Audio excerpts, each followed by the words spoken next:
7, Apple's got 7, Bill Gates 659. Mics are on. Good evening, everyone. Welcome to the Village of Vernon Village Board meeting. Today is Thursday, November 3, 2022 at 7 p.m. I will call the Village Board meeting to order with the Pledge of Allegiance and a standing moment of silence. I pledge allegiance to the flag of the United States of America and to the republic for which it stands, one nation, under God, indivisible, with liberty and justice for all.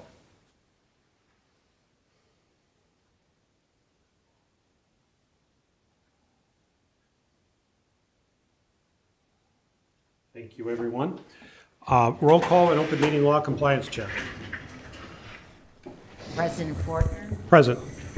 Trustee Schlani, Present. Trustee DeGrave, Present. Trustee Newman, Present. Trustee Joshik. Present. All present and all meeting notices were properly posted. Thank you. Next up is public comments, but I wanted to make this announcement for the record. It is a longstanding past practice of Vernon that once ballots are available for absentee or early voting, no campaigning is to be done as part of public comments. That said, are there any public comments? Yes, sir. Please state your name and address for the record. Let's see if we can turn on the mics just a slight, if we can. All right, we're ready. Chris Mecca, West 235, South 8260 Scenic Drive in Big Bend, Wisconsin. I'm here on behalf of the Scenic Ridge Homeowners Association with the recent ruling that took place on the Scenic Ridge, lawsuit. I was wondering what the village's, what actions the village is taking or intends to take and what position they have moving forward. Sir, this is not a Q&A session. It's I know, public but you can comment. make comments as if I have to watch, or am I going to be notified on how we're going to move forward with this? Well, it's not on our agenda. That's why we can't make comments. That's why there's that rule. Right. And then the other thing I'd like to mention is that matter may come back to the Village of Vernon Board. Right, and that's, And we have to be careful to remain neutral and impartial, Yeah. because we'll have to decide whether they could come back and ask for the same permit, a different place, whatever. So we have to be right. careful. The court case, we did mention, I did in a previous report mention that the court case, and it was overturned on appeal. So the homeowners association prevailed, and it's been remanded to Waukesha Circuit Court, and that's where it stands. So that's, I thought after the judgment was remanded back to the village here, so that's where I'm, I guess, no, it was to the circuit. it's still at the circuit court level?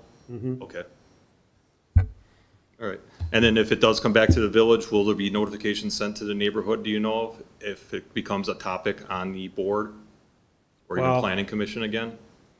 Well, sure. I don't know. I'm just about- curious, do I have to keep watching the agendas, or would we be notified again? So, That I can't speak to. You're in the Village of Big Bend, and we notify people, within a certain number of feet, just like we always do. So okay. I know you live close to the original site, but it depends on where the next site might be. Well, like I said, if it's the next site, that's not my concern right now, but it's just what the existing site is, so.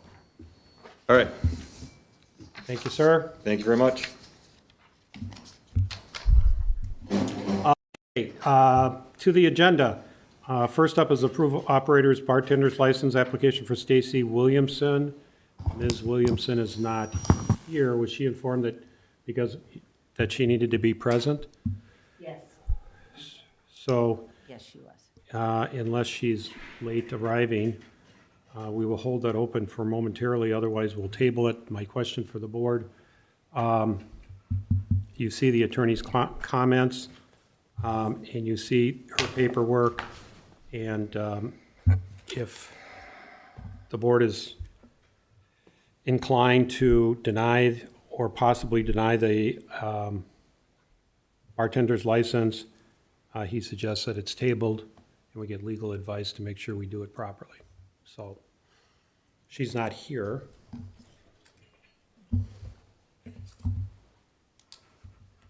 So we will move forward. And if she comes, well, there's our Waukesha sheriff. If she moves forward, if she comes in, then we'll hold her open just for a little bit here. Our Waukesha sheriff just came in. Deputy Ward, how's things out in Vernon? Well, if not, the board doesn't, if the board doesn't mind, I will move the sheriff's report up the agenda, so you can get back out on patrol. Someone's hiding behind a voting booth over there, though. Deputy Lee. The only thing I had, there were a lot of vehicle break-ins in the Heather Ridge area, I should say entry to autos, because of unlocked vehicles and unlocked garages.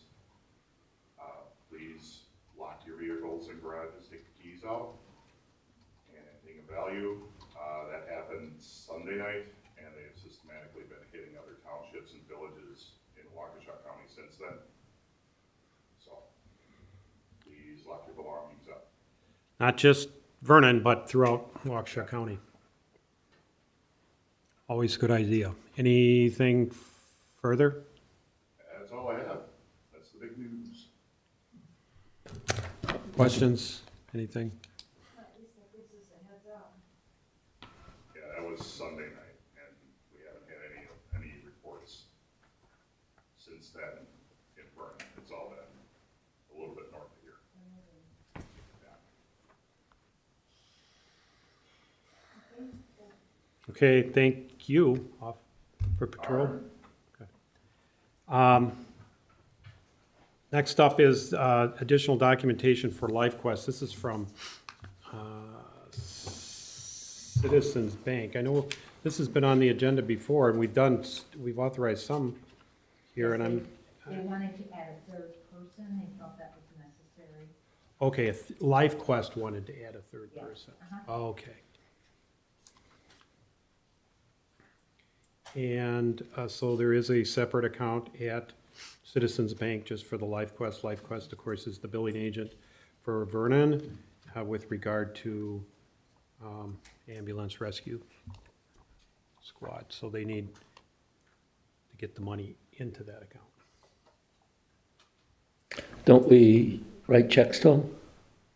Right, they deposit the money in, which is the patient money, and the patient's insurance money into the account. Then they bill us for their percentage for collection, and we write them a check.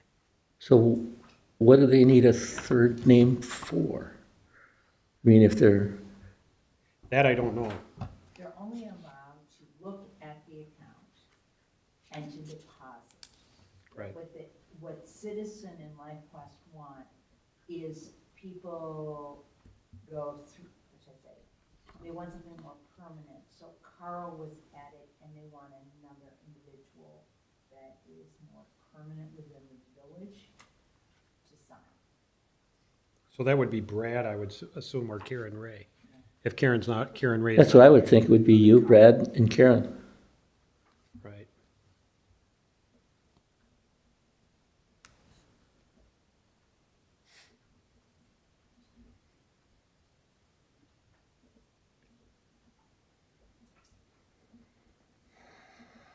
So, let's just say, that would make sense to me too. I mean, Yeah. so let me just see if we can, On your desk, like there's right, so I'm not sure how this is filled up. Maybe we can just make a motion to approve and authorize the village president to sign the additional documentation for Citizens Bank and LifeQuest with Karen Ray and Brad Calder and village president. Right. I would make that motion. Is there a second? Further discussion or questions? Question. On the email from Jonathan Lloyd from Citizens Bank, it says the third person is Carol. And that he's added her as a user now. So if we're talking about Carl, Karen, and Brad, it doesn't sound I like. don't know where he got that from. It Okay. doesn't sound like the document is right. There's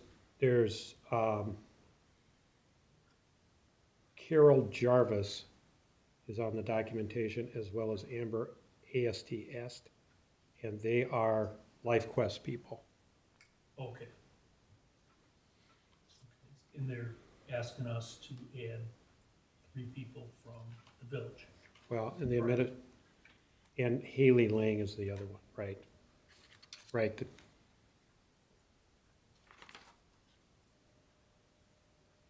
I think that's right. Any further discussion? All in favor? Aye. Opposed? Motion carries. Okay, now we were on the budget workshop. The first draft of the budget timeline is today, November 3. This is the first draft. I don't think we'll have any motions other than maybe by consensus and direction. We do have, I think, Susan, you've scheduled it already or have it on the list I to have it schedule. if you want. Yeah, November 10, 2022, 7 PM. And the purpose of that would be a budget workshop to finalize the 2023 budget and to adopt something and direct the staff to, post it for, for the 15 days. And then if we can get it advertised, posted by November 15, we can have a public hearing December 1st, which is our first board meeting in December. And that would be the goal. Right. Your first board meeting is December 1. Yep, first Thursday, it just happens to be one of those months where the first is a Thursday.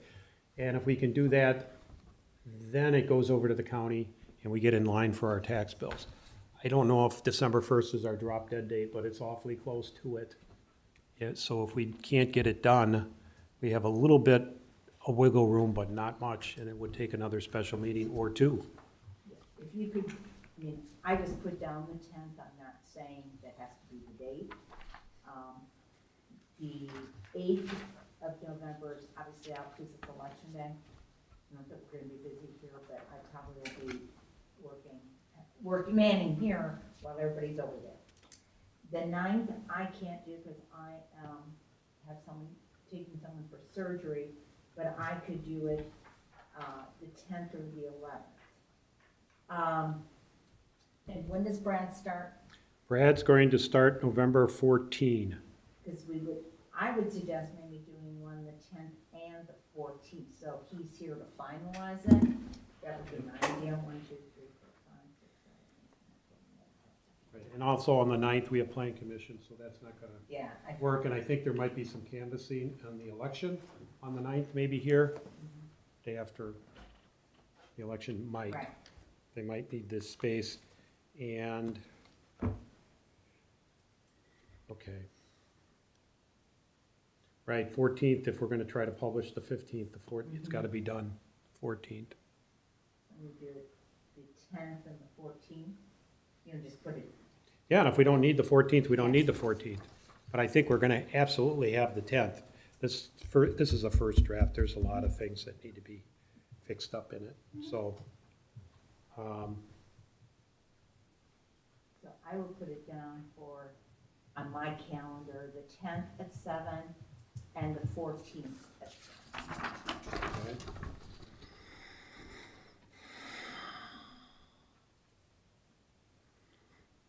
Okay, so that's the timeline. So how would we like to proceed today? Susan, you want Sure. to walk us through, Sure. or I see that should we some- interrupt you, or do you want a No, presentation? I'll walk you through. Okay. And you interrupt me as I walk you through, that's fine. First of all, they put in a motion that you're going into this budget workshop. A motion is really not necessary if you're doing a workshop, so I'm gonna delete that, okay? But I'm just gonna write down, present, first draft. All right. What I did is I made a packet for each of you in order in which I thought we could discuss it. And normally when I present it, I talk about the things right away that we have control over, right? And the first thing was on the first page where you had asked me to do the 2% raise pools for everybody at 2023. So under administration, I put the administrator clerk, the deputy clerk 1, 2, and 3.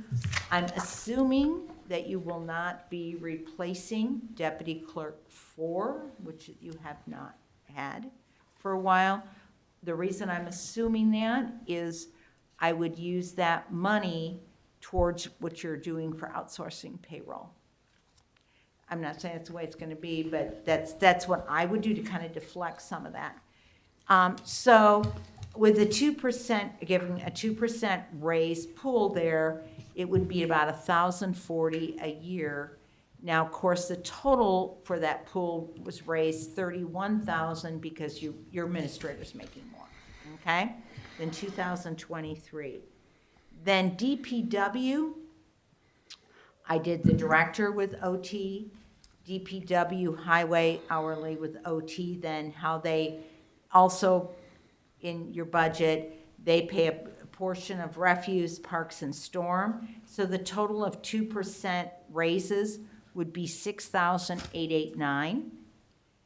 Planning and zoning, your administrator, your deputy clerks also budget towards planning and zoning, do the administration work. So that would be about $438 in raises. The same with elections. I'm not saying any of the election people would get raises or your inspectors, but your administrators, deputy clerks do work there, and part of your budget is there. And so $128 in raises. Then fire and EMS, I gave them all 2% raises. You will notice that later on, what Alex presented, which I just got today, he wants more than that, okay? I did not budget it that way. If you guys want me to, I will, but at this point, since I got it today, I just left it the way I budgeted it. So that was a total of $8,289, that pool. And so the total salary pool for this year would be about $16,784 in raises, in additional. The total pool would be about $1,247,016. Your budget is about 3.2 right now of revenues and revenues. I'm not going to say expenses because you're going to be probably transferring some funds. But so that means about a third is towards salaries. I always want to kind of tell you how much of it's salaries, projects, expenses. That is not uncommon in the public sector. I've budgeted as much as 90% towards salaries. So I think you're right in line with what I see pretty much everywhere I go. So I just kind of wanted to bring that up first. Then the second page here was the deputy clerk team. I just kind of showed you what everybody was making and what they would be getting a raise, what it would be, or annually. But I assumed that we would not be replacing clerk 4. So that way you could use that money towards that payroll outsourcing. I don't know how much it's going to be, but I budget about 20. That's probably a little high, but I haven't done it for a while. Also, I put down the percentages of their salaries. So like the deputy clerks spend about 57% of their salary gets budgeted towards administration alone. Election, they're saying about 8 this year. I'd say it's about 11%. And I kept out the election the same, even though I think it could be a little lower because it's an off year next year. It's not going to be a big election like this, but you just never know.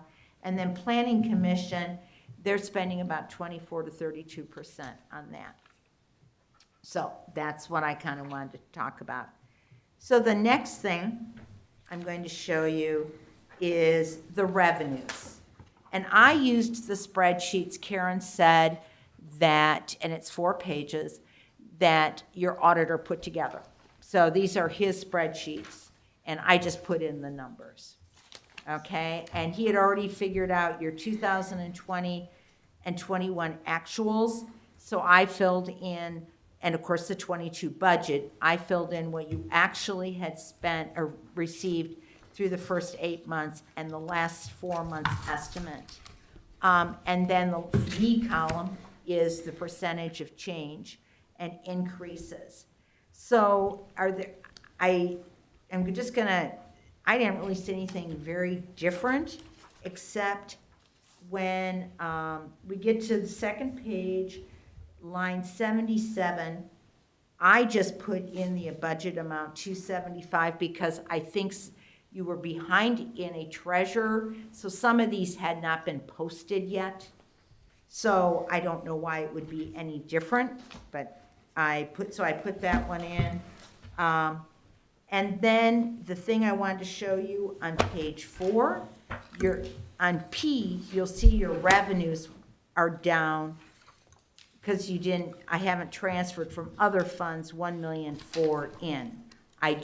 That's a decision your board usually makes, what you want to transfer in. So P on page 4 of revenues last year was 4,000,007 and some odd, which was transfers from other funds. This year, I haven't done that yet. So if you see it's down $1 million, I just haven't done that. Does that help explain it a little bit? Yeah, that was one of my questions. actually. Yeah. So, because that's usually a board decision, what you want to transfer in, once you've decided on your basic expense numbers. The next pages, and there's 9 of them, what your auditor did, which was really nice, I've never had one do this for me, so it was very, very helpful, is he prepared what he called an expense worksheet for the general fund that then would populate into summaries. So the expense worksheet is the part in which we go into each line item, decide what you're going to put in each line item. A couple things on salaries I wanted to talk to everybody about is the WRS, your retirement contributions, are going to go up 6.8%. I mean, that's up 6.8, 1.3. This year it's 6.5 you contribute. Next year it will be 6.8 for non-protected. So that would be for John and your clerk, okay? For protected, your fire, that's a little higher. So that's more like 13, okay? Just to kind of give you a heads up. So when you see WRS, that's why those figures are there. And so what I did is, let me pull it up here because I can get my notes out better.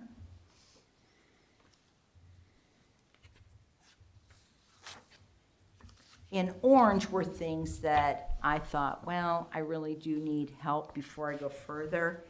For instance, the deputy clerks on page 44, I wanted to make sure that you agreed with me that I did not budget for that 4th deputy. If you wanted me to throw that back in, I would. I just didn't budget for it, okay? Just to kind of give you a little heads up, so you weren't surprised. Or if you want me to, I can certainly put it back in. Excuse me, Sue? Yeah? Should we decide as she comes along with these things that she has questions so that you could Sure. then fix them, Yeah, that's fine. down the road? Yeah, yeah, because the other thing, yeah, because I just wanted to make sure that, like, on that line 44, if you want to throw it back in the 18, we do. My observation, I'll be real honest, I think it's working pretty good. Now, I haven't really talked to your staff is a little overwhelmed right now. And I understand that. You've had a treasurer change, you've had an administration change, you've lost one clerk due to death, you've lost one who's quit. So I think they're all a little overwhelmed. I would wait till Brad came to kind of see how he may say you want full-time. I don't know what the whole situation will be. I know it's a little exhausting right now for them because, of course, they're doing election, and that's huge. Once that election goes, and it's huge everywhere. I don't know, I think from what I saw Tamara did, and I may be wrong, but what she did is she uploaded the minutes, she kept the DOD on the Facebook, that kind of social media and newsletter. You know, it's not something that is like done every day, right? So that's why I'm just saying, you wanted to outsource payroll, which then relieves Linda and Sue, because they do it one every 2 weeks, one will do the other. So that's taking some of the workload off them. So that's why I said I wouldn't budget for that. Again, it's up to the board. Just knowing you're doing that, and you're also outsourcing the treasurer now, or the taxes. So it's not going to be coming in here and going through the whole system of putting it in the county and dispersing it, which is that's more of a treasurer duty, but that it does take counter time, is what I guess I'm saying. You don't have water and sewers, you don't have those kind of counter bills. So, I mean, that would just be my thought. I'm open to anybody saying, hey, put it back in, you can. Well, that fourth clerk, although she's done a really nice job, I mean, all the stuff that she's done on the web and Facebook has been really good. I would be in favor of not replacing her as a position, because I think our current people will have the time, once we roll into outsourcing a couple of the other things anyhow. So I would tend to agree with the concept, and leave it up to Brad whether we need a fourth, down the road, or switch a couple of them. Yeah. Or is he gonna say, I mean, you're okay as far as WRS or retirement if you keep it under 30, okay? Is he gonna say, okay, let's move him up to 25 now? 25 a week? Those things I just don't know. To keep them part-time. Right. And you're not having to deal with health insurances and WRS, which is a nice benefit. Or he may say, hey, let's just have two people and keep them full-time. I've seen it, I think it's actually running pretty well when I watch it. I've had 2 full-time people that aren't quite as efficient as all this. And especially when you take that payroll piece, that payroll for everyone is, between taxes and filing the quarterlies and the unemployment, that's a lot of work. Mm-hmm. And I also think what I like about outsourcing is it kind of puts the owner's responsibility on the staff to get it in on time. That's part of it, is some of the, and I'm not saying anybody that's in the administration office, but like your fire and EMS, okay, it's gonna have to be in by time because it's outsourced, okay? And if it's ADT, that's over, and you're gonna have to wait till next pay period. Right. So it kind of makes a little bit of accountability, and really your fire and EMS are no different than I had before. It's just that it's very difficult. And I hope there's a better, between whoever you outsource can give them a better software that can say, okay, as they clock in, it's automatically put in, whatever they're doing. I don't know. Because I know last time payroll, I was doing budget and I had to get out twice because Karen said, yep, they called and their paychecks are bad. So, and that just makes your taxes hard and all those things. So anyway, I just wanted, and the same thing with line 48. So anything with the deputy clerk there, I just kept it with the 3, not 4. Okay? And if you want me to change that, that's fine too. Same thing with elections. Then on the tax expense, line 103, that would be the next page, probably, or 2 pages, is I budgeted, you'll see you had, for 2022, you budgeted $5,125. You spent $3,063 actually on tax expense. I threw in, hopefully, I don't think you're probably gonna use it because no taxes should be coming in right now. another 2,000. But what I did for column R is I took the total number of parcels and multiplied that by $1 that you'll be paying citizens. And it would come out to be about 3,726. That's what the assessor says the tax parcels are. So I want to kind of give you a heads up why that figure, if we sign that, it would, because at the time you had not approved it when I first did this, it would be about $1 a parcel. But kind of give you a little heads up there. Then at 132, government financial W-2 reporting, I put nothing in there because that should be part of your outsourcing. You should not be doing any more of that. The same thing with line 134, electronic filing and tax supplies. That should be part of your outsourcing. You should not be seeing any of that. Then for 136, computer new software and support, that was the cost that it's in your file, the support for unlimited storage, bandwidth, file, those kinds of things. Then line, number is it? 138, that was another quote for endpoint protection. But the one with 139, new projects and equipment, Vince and John need new computers. That was the 52 or 5387. So I put that in there. That, of course, that's up to the board if you want to go ahead and purchase those. As far as the software, the new financial software, that is under 800 or your capital expenses. It's not under operating, okay? And just a heads up, I budgeted about 50,000 for that. I upgraded Cassell before I left here and it was 32. That was not buying new. So, but I don't know what modules you'll buy. So that may be a little high because that is, you don't have utility. You're probably just gonna do general ledger. You're not gonna have payroll. So it may be much cheaper, but I just threw 50 in as a number. But I'll get there, but it isn't up here in the technology area. Then on the next line, 146, this is just for court claims operating expenses, 2,300.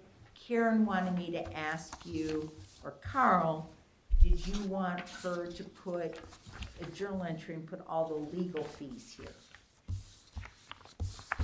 Well, we've got that number. I'm looking for the budget right now. I know I have it in my stack. Oh, yeah. That number is for our municipal court, Right. and here it is. Our share is $2,270 as of Right, that's for next year. next year. So, well, 2,300, that's right there. Okay. The other piece of that, of course, is attorney fees. But whether that's up in dividing up the attorney fees in a different account number, I mean, I would assume, well, I think how you've been doing is putting your attorney fees under village attorney fees, under Right. that private contractors or whatever. right? That's where most people put it, okay. Without breaking down so much for, Yeah, I mean, unless you wanna really go break, I mean, you're doing the line item budget, you're not doing the program budget. I mean, unless you're really going to say, okay, this is how much they use on P and Z, this is how much you use on, finance, all that, you're not doing that. And there's really no reason to do it, okay? other than chargebacks, I think that's a separate. Exactly. Right. But she wanted me to ask that, so I did. Then fire department, these are all the figures I had before we came into his budget piece here that I got today. If you want to pull it out, we can talk about it now. He shows you what okay, for instance, on the fire chief, I budgeted, he's making 43.4 now, 2% raise would be 44,279. He'd like that to be 49,000. Okay? Then his life insurance, he's putting a little less, 100. He puts nothing for FICA and WRS and other benefits. Oh, he's putting that 3,600 rather than 2,600. What he's doing is not breaking it up like we do in our line item budget here. The assistant chief, he's giving him a little bit more. So I guess what I'm gonna ask you, do you want me to redo it for the workshop the 11th or the 10th with his figures? Or do you want me to do it with, I'm gonna make a recommendation. Do the salaries at what you want, and then I can change rest of the figures with what he would like. Unless you do wanna give him more than all of them more than 2%.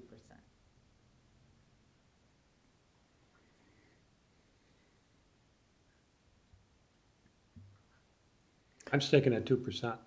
Now, whether that's across the board or the salary pool to be decided later, I think the board said. Right. Figure out a salary pool and we'll decide later. Yeah, I mean, that's all. Now, the rank and file, the stipends, we have a spreadsheet calculating that. 24/7 coverage, including paramedic coverage, 5 on the duty crew. I mean, that's embedded in the budget. People in the trustees in the past or residents in the past say, well, would you take a vote on that? Well, you voted at budget time. If you don't want 24/7 coverage and 5 duty crews, then you don't give them the budget and you direct them to otherwise. But if it's in the budget and you're, on what I call Exhibit A, which we passed and then repassed again last year, with the dollar amounts per shift for 24/7, 5 on a duty crew. I went through everything that Alex sent in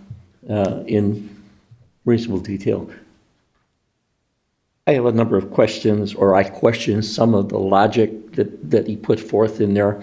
And I understand the sourcing problem, and that's a given. And that's where I kind of vacillate a little bit on the 2% hard pool of 2%, or not. But that's something I think we have to, I would like to see it go through with the 2% personally. Just do what we got to do here on this cut To get there. and then see how that really fleshes out. But I think we still need to sit down on one of these workshops and talk about the fire department specifically, weighing some of the issues, well, considering all the issues that he brought up, and making decisions, at that time. And that's kind of where I was asking if we should do that right now, or should we just get this thing prepared all the way through with our 2% concept, which is what we all agreed upon earlier this year, or not? Subject to change in our next meeting. Right, well, in my mind, at the end of tonight, I wanted to have the next draft cleaned up as much as possible, including the revenue side. On the revenue, while we're talking about fire department, the 99,000 for the Big Bend contract is budgeted. Well, it's 0. It didn't come in 22, and it's not gonna come in 23, and that's a big hole. That's $100,000 Right. in the budget. $100,000 that we were counting on in 2022 now is gonna be absorbed by the taxpayers and next year. So, as he points out, they're in good shape on their capital equipment, and I would agree with that. It's, and I understand the labor issues.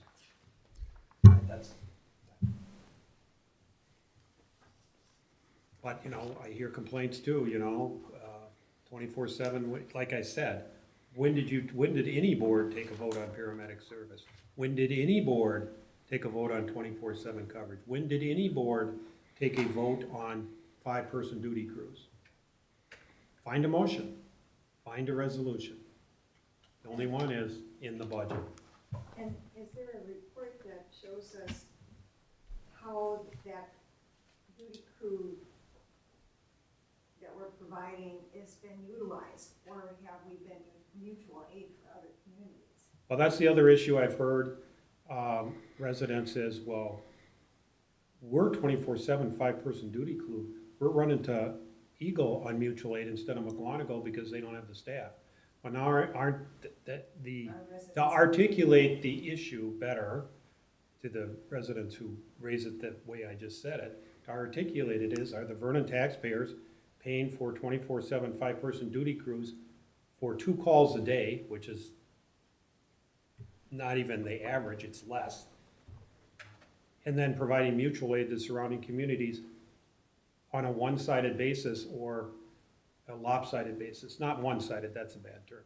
A lopsided basis, and, oh, it all evens out is what we hear from the fire department, and our residents wonder about that. I mean, look at the reports. We get monthly reports on the number of calls. And now, there's a referendum up in McGuanago, in the village, town and the village, on November, next week, for expanded fire coverage.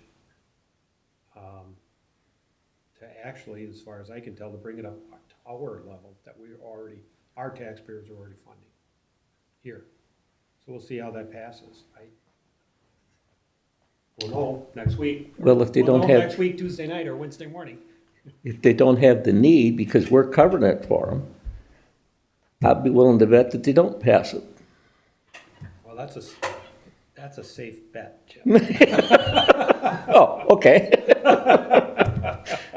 I'm not gonna be on that, on the other side of that. So that's, It's on us for allowing. well, it's on the, like I said, that's what happened. I mean, over the years, and that's, in prior boards would just give them a lump of some money and say, make it work.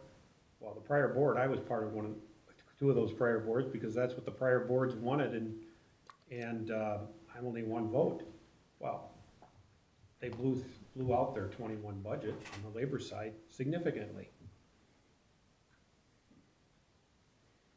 And that's in our financials. But they're on track now, because we fixed it. Tom Tomasek in particular, I'll give him credit. And gave him the budgeted money. And so what they're asking for is even more budgeted money now, which I don't know what the appropriate level is as far as what it takes to attract staffing. There's never a survey or a study that I've seen.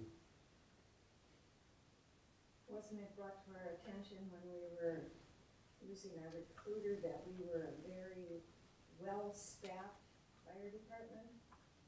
He was shocked at how well-staffed we were. Well, we are well-staffed.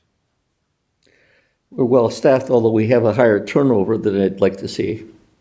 Right. We get them in and then they go to some other department. A lot of times it's to a full-time job, but,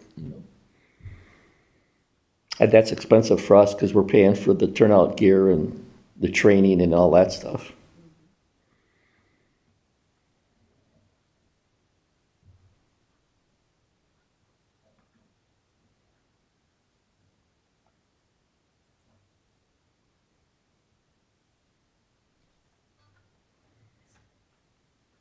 So how does everybody feel?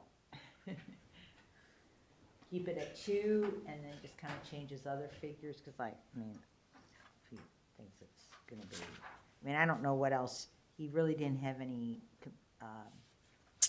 capitals that I saw, particularly the only thing I was adding was on line 225, it was going to be for the county diagnostic maintenance. I added another 3,900. We got a bill for that.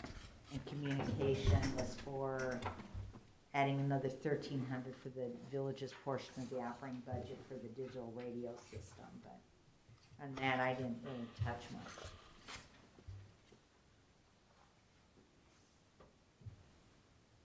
Well, what, Jim and I expressed our views as far as getting to the next draft, that is, put it at 2% and have and I think the board's already directed, just to have a salary pool and not to any particular person, so, I mean, if we need to raise the chief, then that comes out of the pool, and then everybody else gets less, as opposed to the other way, you give it to the first responders and keep the administration more level. So that's what a bonus pool does. You have a pool of money to divvy up, and it doesn't mean everybody gets a flood across. Right, doesn't have to mean that. Right, it doesn't have to mean. It can Right. mean, but it doesn't But- have to mean. The question I have about that is, I think we have about 55 guys, or guys and gals on the fire department. But we only use about 20 of them. You know, if you look at the report, there's only about 20 names at any one time, at any pay period, that were being used. So are some of those guys actually never getting paid? Well, that would be a report that can be run out of payroll.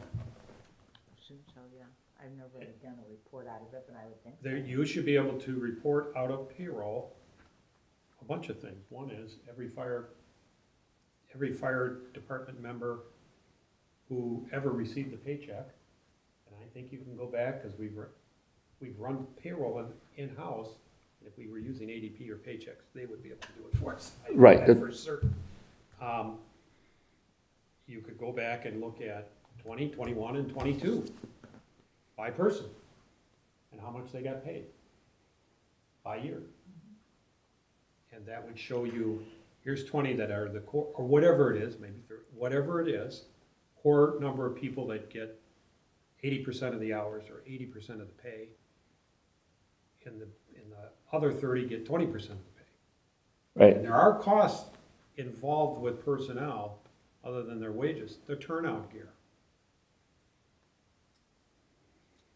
You know, a guy who's 6'3" wears a different turnout gear than a guy who's 5'6". That's just the way it is. Everybody has their own turnout gear.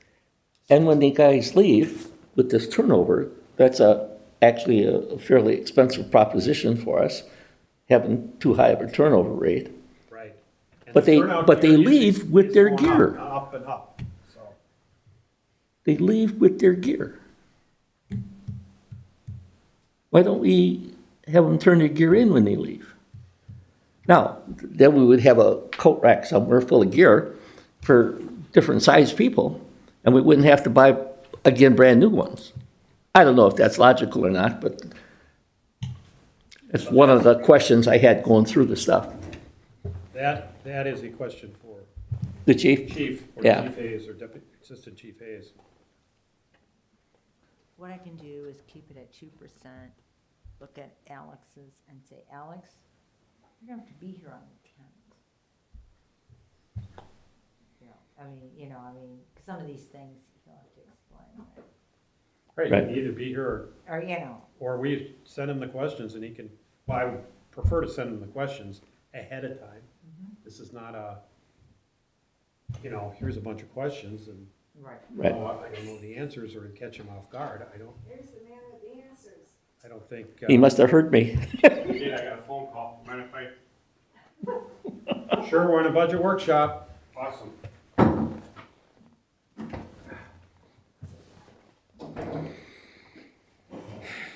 Questions?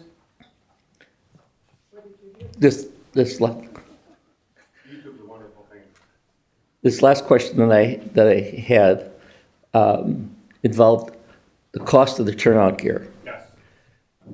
Now, we buy turnout gear for everybody on your list. Like right now, it's about 55 guys, I think, something like that, right? Ballpark, yes. Yeah, well, So the turnout gear for 55 guys. Now, with the turnover rate that we have, assuming that we're having a kind of standard turnover rate right now, I mean, staffing's an issue. Every time the guys leave and you hire somebody new, we got to buy new turnout gear. Not necessarily.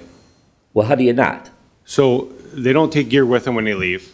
Oh, I just said they did. Right. Everything That was my everything premise. from a protective standpoint that they're issued is returned to the department. We obviously don't take back some T-shirts and Yeah. some of that personal stuff like that. The bunker gear gets examined, gets re-inspected, gets cleaned, washed, gets re-inventoried, and we'll typically put it into a cache so that if we have someone that comes in who's a new hire, we typically will try to, if we can, put them into a used set of gear, because we don't know if they're going to stay or not.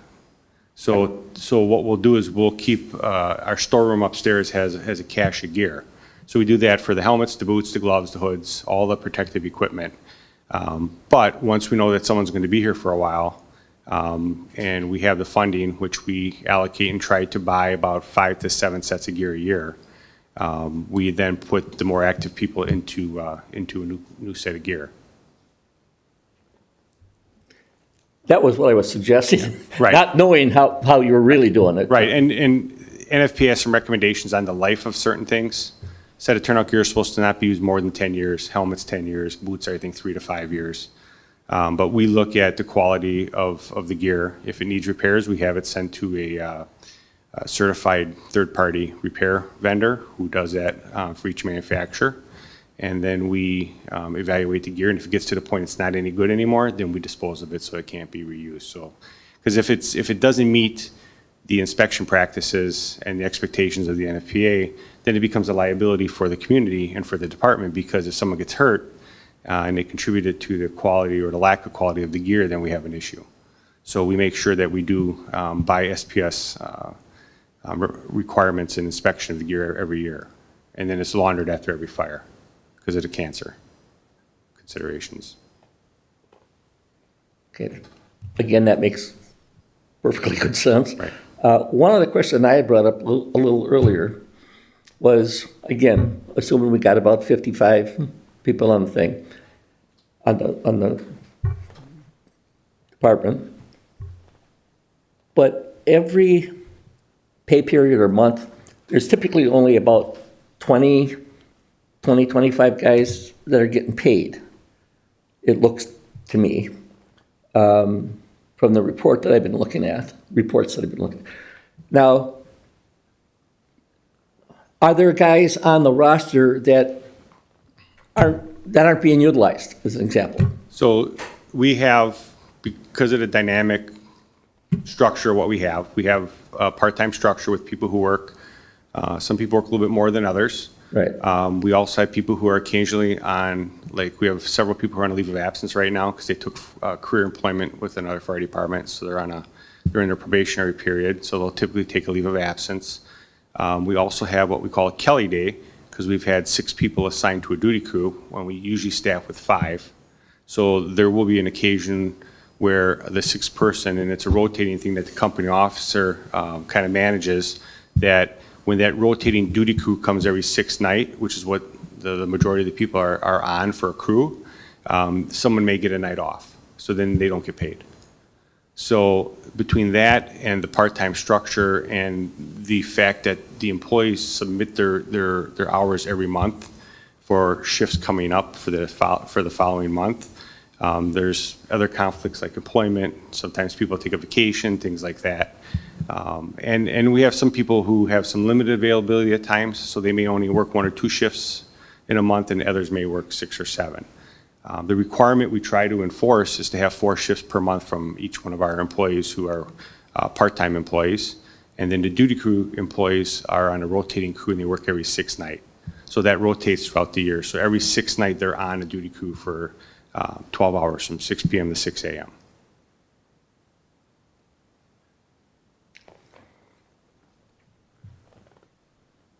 Okay. What I had in the back of my mind is, are there guys on the roster that we aren't utilizing? I would have to go back and look at the roster specifically to see who's on a leave of absence. The people who are on a leave of absence are still listed on our payroll report, but they're not being paid because they're on a leave of absence. So the payroll report that you'd get every 2 weeks Right. would show everyone that's listed on our roster. It doesn't show in detail as to who's on a leave of absence versus who isn't. It's just really would be way too hard for Karen to track in terms of how we did it. The other challenge was that we weren't using I guess, a recognized payroll system. It's more of a homegrown system that is essentially an Excel spreadsheet that gets disseminated from our scheduling program into the spreadsheet, then gets sent to the village. They run that program, and then they make the payroll on their end. So that's kind of how it's kind of a convoluted system, but that's how it kind of gets put together. Thank you. Well, and I was saying, Chief, that it seems to me we can extract the data out of our payroll system here for the fire department on who gets paid. If your goal is 4 shifts per month, I think you just said. Right, Well, we can pull it, we can easily see that, right, pulling the payroll. right. And again, there's, you know, Right, I mean, and you're right, you're flexible enough Right. that some people are off for 6 months. right. That's one of the benefits of being on the Vernon department is the flexibility offered. Right, and you know, and we have a lot of our employees are career people somewhere else, so they have a lot of conflicts with their career employment, family requirements, things like that. So we do have a lot of flexibility. I know obviously the goal is that we have a paramedic available 24/7. We've done that since we split the departments back in 2010, and that's a challenge. It's a huge challenge. I think that the value that the community gets out of the fire department is phenomenal. For the money that we spend and the coverage that we provide, I think it's much better than anyone else in the area and probably the region. But it's a challenge.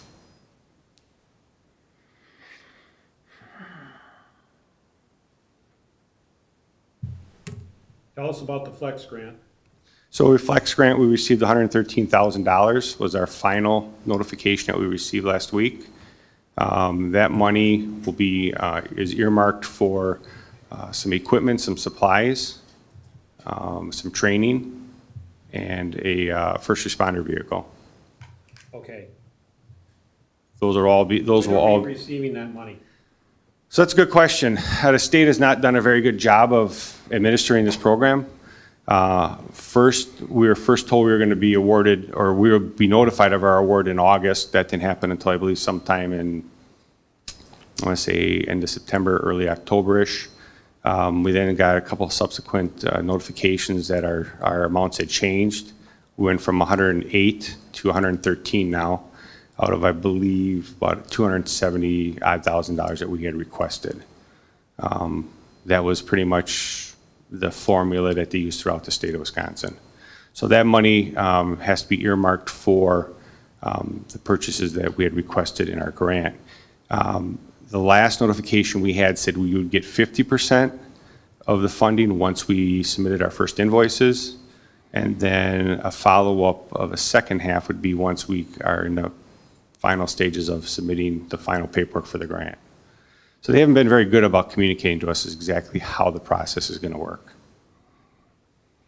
For our budget processes, we have to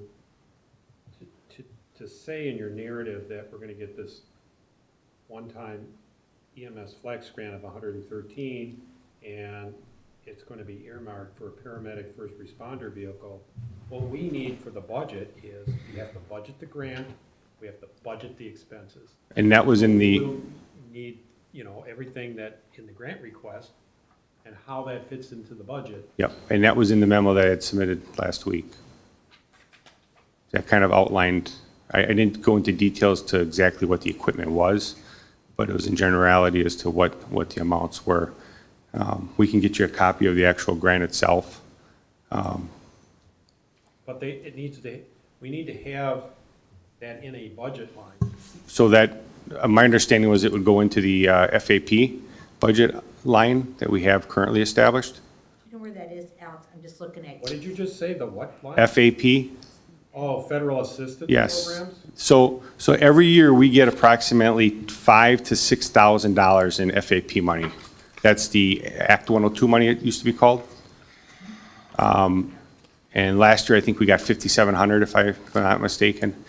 This year, middle towards, I think it was just after June, we had received a notification from the state that we were getting an additional $24,000 as a one-time, not a flex grant, but a one-time EMS grant. So that money should have been allocated to the FAP account as well. The additional 113 would just need to go into that account, and then we would track it as an expense in the line item, which is in the operating for the same thing, which is the EMS funding, FAP. So what you're saying to me, Alex, just so I understand, because I'll make this change. It is item number, under expenses, 224, federal assistance programs, right? It's, yeah, I don't know why they call it federal. Well, anyway, on FAP, when I received yep. it was 5,000 from you, that should be increased to another 113,000? This is the one I have, that I received. But that would be an expenditure, not a cap. It should be, what, expenditures should be expenditures, and capital should be capital. Right. And if it's being. And revenue is revenue, right? And revenue is Yeah. revenue. So in On the, the revenue side, this is, on the revenue side, there's something called, well, there's 2% fire dues, which is separate. which is separate. There's other fire grants. There's miscellaneous income fire, it's like $100, no big deal. There's EMS training federal funding. Isn't that the FAP? That's the one. That's the FAP. So maybe the descriptive title to that account maybe could be improved on. let's Right. say. It's always been like that, so. I know. So, and it says right now. But when we have new eyes looking at everything, Right. and old eyes looking at stuff. What line number are you referring to? I am referring to, 231, yeah, line 31 on page 1 of 4 under revenues. general fund revenues. So what you have in there right now, Alex, is 14,000, that should be changed? I don't know what I put in there. I don't know what you're I referring don't to. have any of your revenue stuff, all I got from you was the expenses. So for this year, I don't believe we made any FAP expenditures this year out of We're that talking about account. revenues right now. We're on But revenues, we should have about $5,800 originally was what the first FAP check should have been for. Yeah, because what it's showing that we actually received through August for that line item was 13,217. Which is, I believe, a half of what the state originally gave us in the award back in May or June. Because there's been question as to when's the other half of that coming as well. So that would be, So our total revenue should have been about 5,700 plus 24 plus now 113. But the We haven't gotten a 113, 113. right, but the 113 is probably going to come, if I'm going to speculate, is probably going to come in 2023 from the state of Wisconsin. so it would be zero, but for next year, for 2023, I have a number there for revenues on that line, not expenses. We're talking Right. about revenues. 14,000.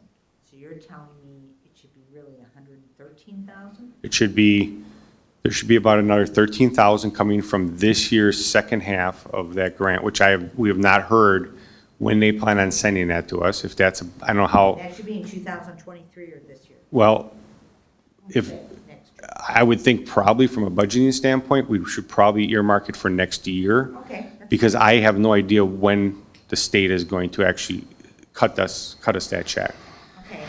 So then next year, we can anticipate the 113 in the flex grant, because any purchases we make this year, we'll make at the end of the year, so they carry over into 2023. But we'll hopefully get pricing before price increases on January 1 for the supplies we're going to buy. Then the 113 would be revenue, the 13 or 13 and change that we should be getting from the second half of that payment would probably be revenue for next year.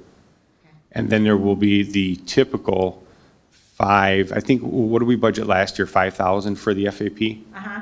So just put another 5 in there, and then that should be an accurate estimate of what we're expecting to get from the state of Wisconsin for revenue.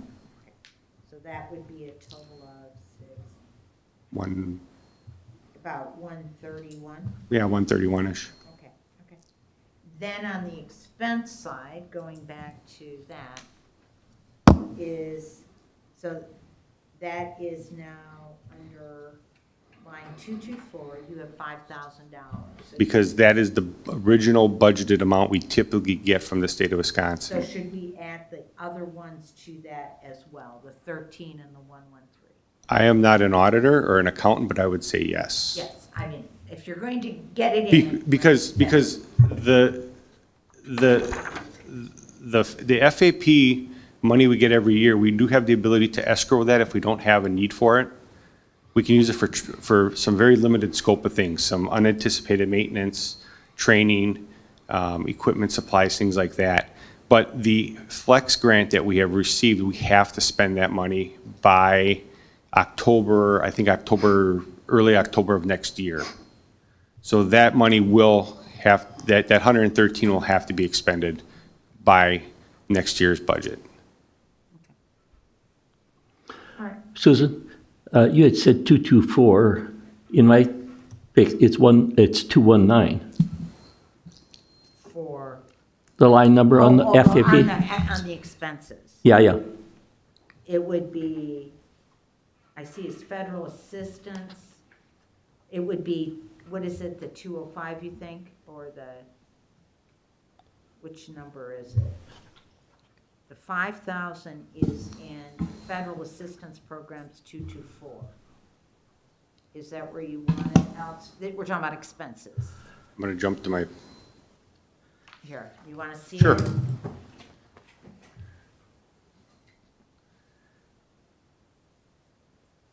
The GL account is a 224. Yeah. The line number is a 219. 224. I just realized, The account number versus the line number. yeah. The account is Yeah, different yeah, than mine. they're different. Yeah. they're different. Okay, so 224 It would is the add the same. revenues. Yeah. Okay, does that help a little bit? Yep. Okay, so that helps me understand what we're going to be changing, at least for that.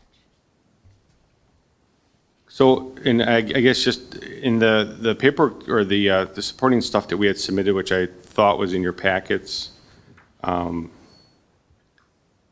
we did do, based on the discussions we had with the clerk at the time, was a 2% raise, was what we figured out on that. Now, when we turned in the spreadsheet, we didn't touch the calculations for the FICA and things like that because I wasn't sure exactly what the numbers were. So typically in the past, those were done by the clerk. She would take care of those so that they were accurate. Yeah. Because in the past, we tried to do that and we had conflicts with it being inaccurate. There were a couple of substantial, or there was a couple of changes in the line items for the operating of the fire department, with the biggest one in the salaries was the incorporation of increase in the WRS line for the Wisconsin retirement system. That's where we put the additional, I think, $24,000 into there. That was part of the 2% dues check that we got that we did not know we had coming from the state of Wisconsin that is earmarked to be used for 3 things, which includes WRS. As I said in the memo, the WRS has basically become a recruitment and retention tool for a lot of fire departments. And that's something that I know we've tried to kind of stay away from in the past. And it's just gotten to the point that we are now losing good people. We're losing quality candidates to other employers because they offer it. And for us to be competitive, I think it's something that we need to look at offering. A couple key points of it, just so that you guys are all on the same page, is that number one is to be into WRS, you have to work 1,200 hours in a calendar year, or in a rolling 12-month period. So that comes out to basically about 24 hours per week. So that, in theory, can help decrease the number of employees that we may need. Okay. Based on the fact that more people will work and will have less need for people. We have a very significant turnover because people get career jobs. So one of the things that we like to be able to hopefully try to do is bring those people back. Because obviously, if they're getting hired somewhere full-time as a career firefighter, they are doing something right. We're doing something right, and they're a good candidate and a good employee. If we can retain some of those people, it really helps us in terms of the quality of service we provide. It helps with the operations of the fire department, that we have people that have some tenure here. So that's one of the things that also the WRS accomplishes. We've had discussions with several career firefighters who would come work here if we offered WRS to them. With the fact that they have to work the hours, it's kind of a win-win for both the employee and for the community. The other thing is that we pay 10% of that approximately, and the employee pays approximately 7%. So they have a little skin in the game too, as well, as that they have to put in the time so that they can generate the hours that they need to be included into WRS. Those rates are going up too. Probably going to go up a little bit. No, not probably, they are going up. Okay. Well, I haven't heard what they're going to be. Do you know? Yeah, they're gonna be 13.2% for the employer. Okay. What I have to ask you, Alex, is the only place that we are giving WRS to right now on the line item budget, okay, is for you. No. Shouldn't be. Battalion chiefs as well. We took it out. Yeah, battalion chiefs. We got that. we took it out of the assistant chief's salary and moved Right. it to out of his area and moved it to his salary because he is no longer in WRS because he retired. Gotcha. That is going to be the plan most likely for myself. Is the end of the year I'm going to be retiring from my full-time job. So I will then be retiring for a day and then volunteering for 75 here. And then I'll be back in with no WRS. So that was the philosophy that was used with the last time we did it. The battalion chiefs will still be in, and we have a couple of people that are in WRS already that got in prior administrations that are still a small portion of what we have. So what you're saying on this sheet, I'm just trying to understand, the sheet you gave me, like your salary also includes, because I see 0 for WRS, also includes the WRS. Yes, it's a shift. Okay. And that's a negotiable, I mean, that's just something that, No, we separated yeah. out just because Yeah. we have to for Right. payroll reasons. Right. Okay, so I kind of understand what you did. So in other words, I get, with the 2%, it'd be 44,279, and then with your WRS, it would be about 47. yeah.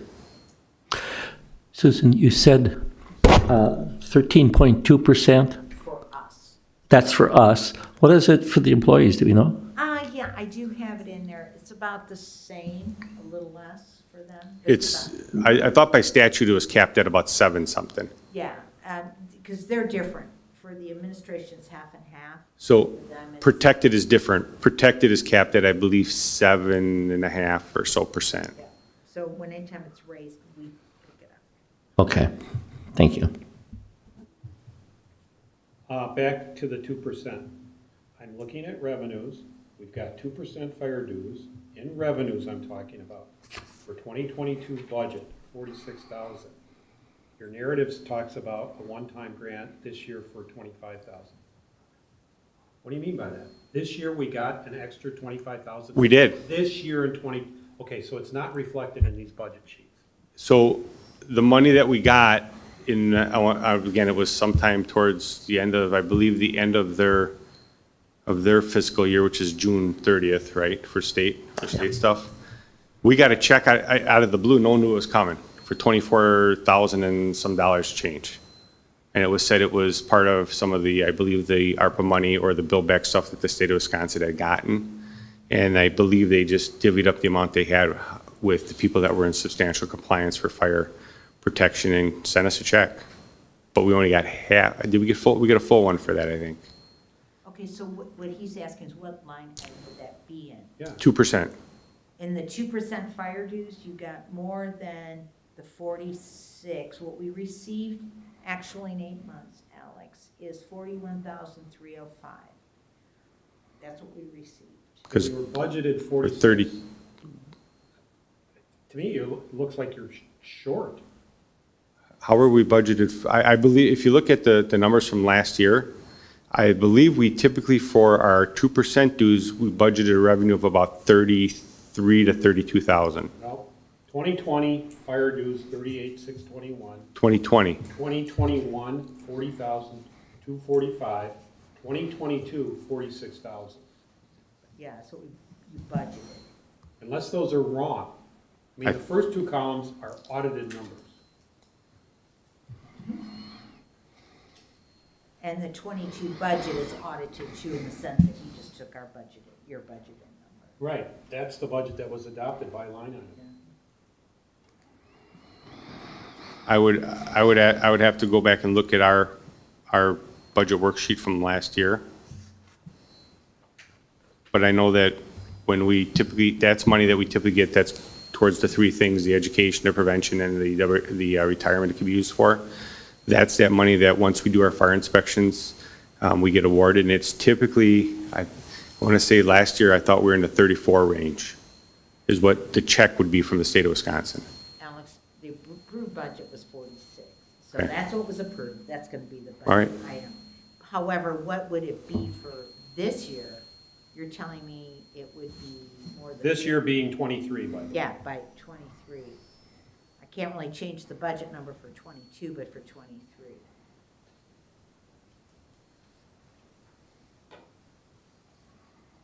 And then we have the issue of a one-time grant to fund things that are gonna go perpetually into the future is an issue.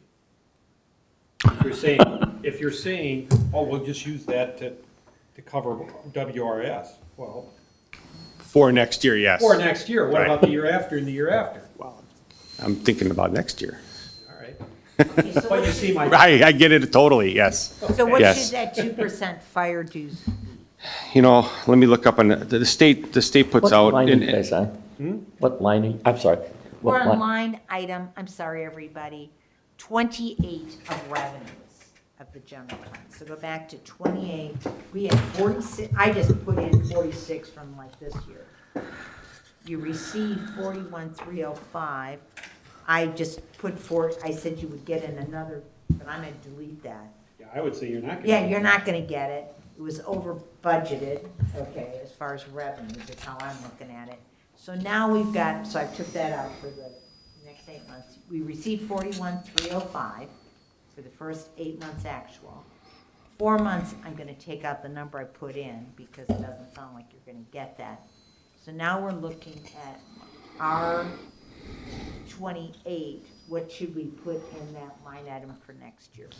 Well, according to the state of Wisconsin, our budgeted, the amount that they were going to cut a check for is $40,244.70. For 2023? I believe that was for 22. Okay. I would say 23. we typically kept it at the same as what it was. Because 22, we put 46, it is what it is.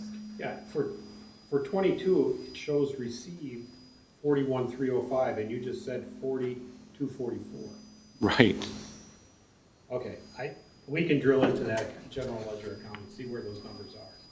But that's just, to me, is a cleanup. We don't need to debate what that number should be when we can just look and see what it actually is. But it looked to me like we over budgeted in 22, I'm not sure why, but we did. And we're off by 5,000. And, you know, and again, I know that in the past, there's been some confusion as to where does that 2% dues and that FAP money, those kind of sometimes get talked about interchangeably, and that 5,000 is that number. So I don't know if that's something that was maybe somewhere down the line was crossed up a little bit or was put in the wrong account. So I will put in, if you think this is good, for 23 is the actual number you received this year, 41,305.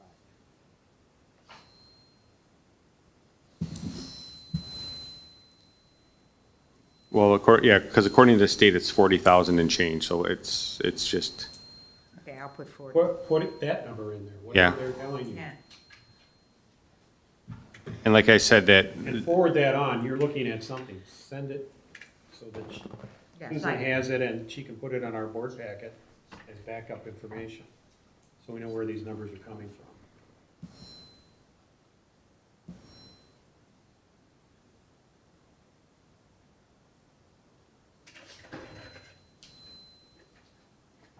It's just remember, we have a new guy coming on for next year's budget, so the more information we have, No more comments on this.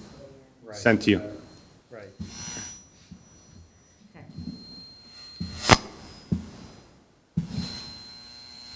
Okay, and then, Alex, we need that grant, that flex grant, wherever you told them that you were spending the money, because that would have the first responder vehicle in there.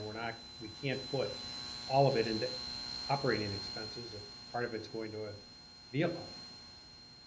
well, technically that should be tracked as capital, correct? Right.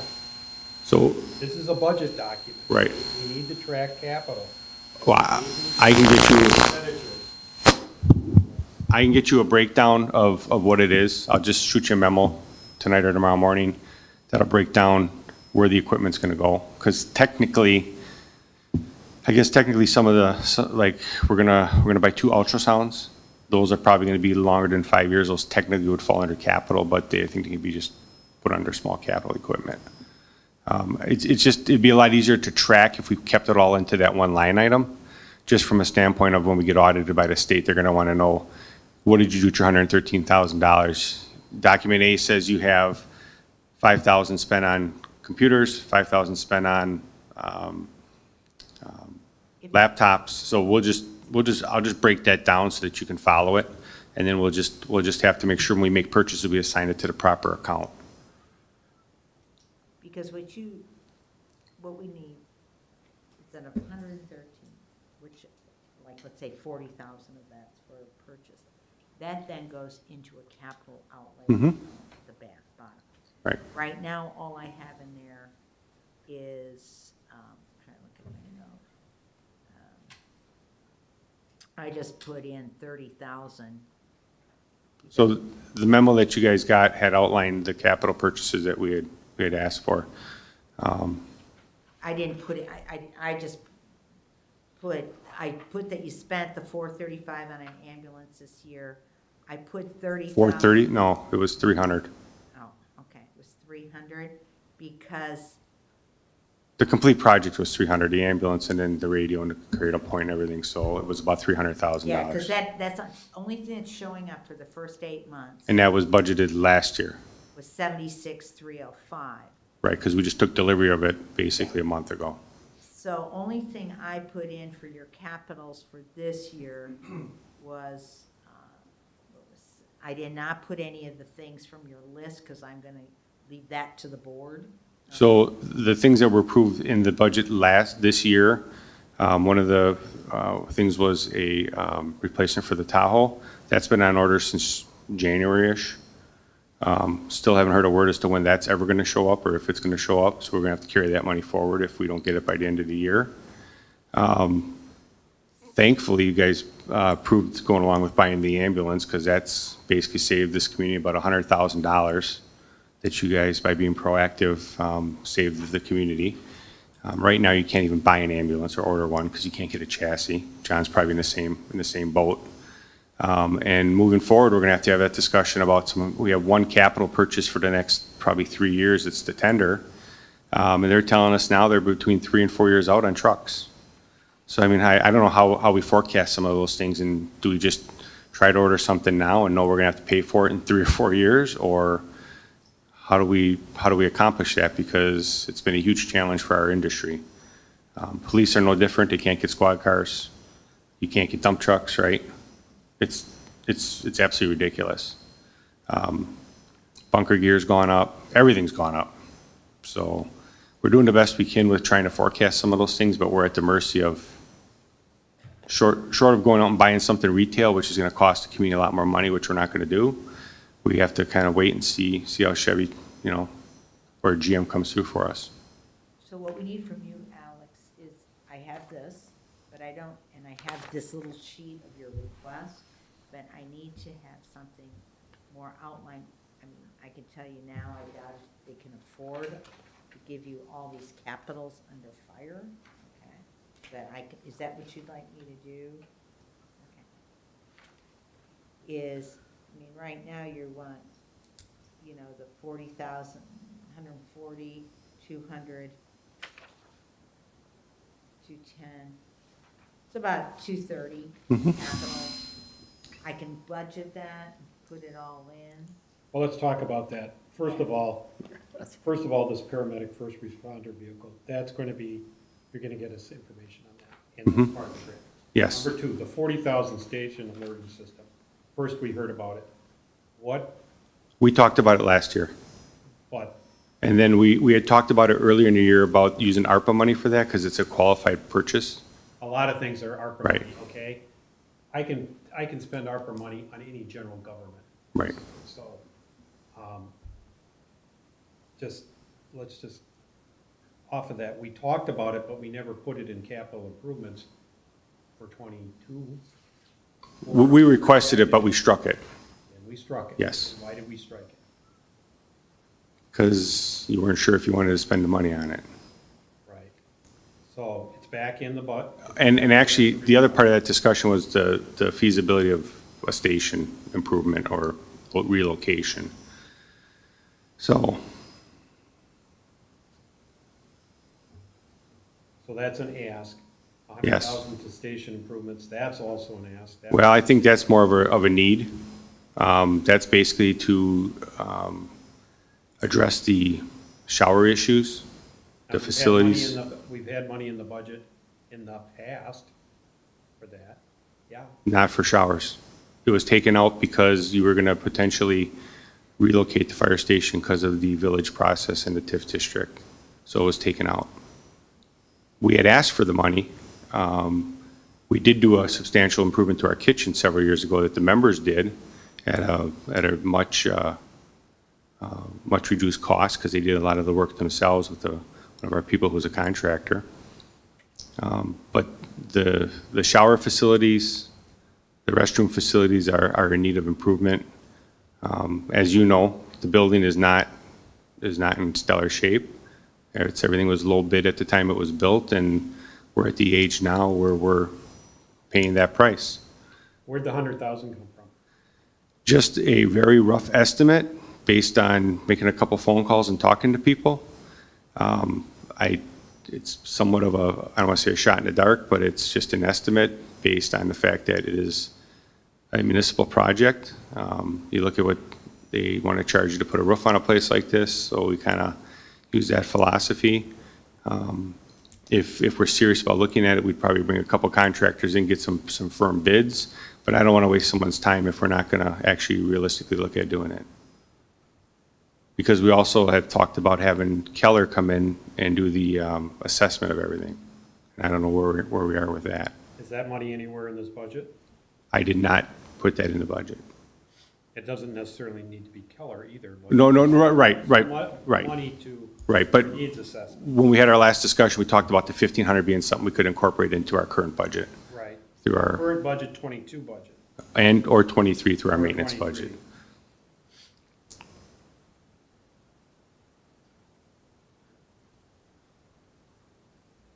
So that should be put in here too, probably, at some point, depending on what the board says. And I know you had talked at one point about maybe having them do The whole. the whole enchilada, right? facility, Yeah, Because, you know, the fire department is part of Vernon, and this place is a cinder block building. exactly. From the 1970s. Right. But we almost need that to make the decision even for the 23 budget. Because I would kind of be against, at least philosophically right now, putting 100 grand into it just to fix, I agree. if we're going to turn around and rebuild or do something, Right. major. And that was the discussion we had when the village process, or the incorporation for the village status was going through. It was like, well, potentially this building could be relocated because of a need for a TIF district or sanitary district or any other need like that. So we had talked about, well, let's just maybe take a slow play. But the reality is we have a need right now that we have to at least do something to improve the facilities. I mean, I would ask anyone of you, why don't you go down and take a shower, and you're gonna be like, no. You know, and for us, it's a safety issue, because when our people come back from a fire, we stress that you gotta shower within an hour. It takes a lot of the toxins off your body, decreases hopefully the chance that you get any type of exposure to any carcinogens. So that's kind of important to us. How much is the feasibility study? Well, when we originally talked with a representative from one of the firms, he told us to do the fire station was about 1,500. But then there was some discussion about adding this building and probably Station 2, just to do a whole once over, and it was not a huge add-on to do that. It was, if I remember correctly. And I know he sent us a couple emails to ask where we're at with that, but we had told him that the goal was to make sure we get an administrator hired and have him or her become part of that Right, process. and in the budget, and to me, this station improvement, that should be part of it. You need an assessment of that facility, because that's a big number. It is. Well, and again, I don't know if I there's, understand the safety. Yes, I know, and- Absolutely and- understand that. So- and I don't know if there's something we can do short-term that is a low impact, and, you know, but like anything, it becomes, I don't say a money pit, but you start tearing into something, and then you find another problem, and you find another problem. And I'll be honest with you, the quality of the construction for this building is not great. We've had a lot of different challenges. Over the years, we've tried to fix our electrical system. We had problems with the plumbing. Again, everything's built low bid. We've got a number of exterior doors right now that are pretty much falling apart. An exterior door is about $3,500 for a door and frame. But if we're gonna do something substantial, does it pay to spend that money, you know, spend good money and throw it down the drain? I don't wanna do that. But we also do need to make sure our people have somewhat of a decent, you know, environment to work in.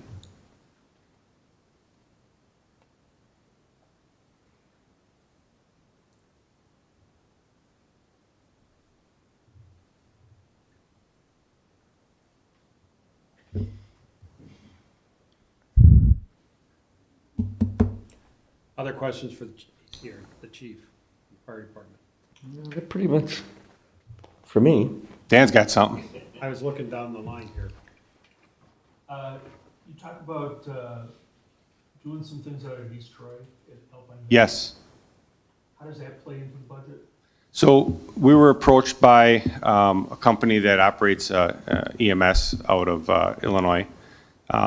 They were looking for a couple of area departments to provide standby service during concerts and special events that are held at Alpine Valley. We have a very good working relationship with the Village of East Troy. We work with each other on mutual aid. And the chief of East Troy is a former member of the Vernon Fire Department. So we have a very good working relationship. Some of our employees work for this company. So we entered into some discussions with them and said, look, we'll provide you the mutual aid, but you're gonna have to pay us. So basically, we came up with a rate of $150 an hour to provide a standby out there. And then if we transport someone, we get the billing revenue for the patient that we transport. That was kind of a way for us to help generate a little revenue to help offset some of the operations of the fire So what department. equipment is out there? Just an ambulance and 2 people. And it's our spare ambulance. Out of Vernon. And, Equipment and people are out of Vernon. right, but We it, still have 5 people at the station? yep, we put up a sign-up sheet. It's an extracurricular sign-up. And then they come in and they provide service, or they go to that venue. And then we don't shortchange our staffing in the community. And we've generated, I think, some substantial revenue. I think we're at about, Where is that in our budget? What account does that show up in? well, I requested an account be created, and I believe Karen had created those accounts. So that should be in the operating revenue side somewhere.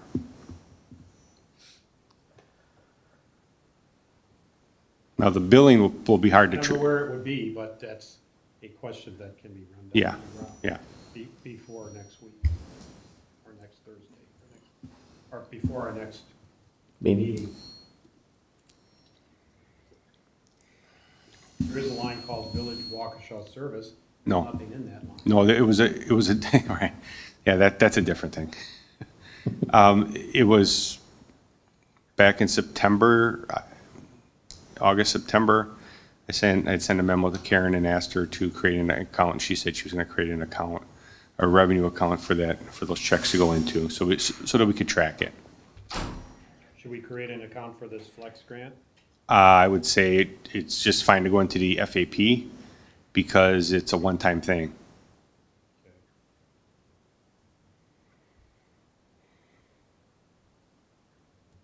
Okay, Dan, you were asking a question, sorry.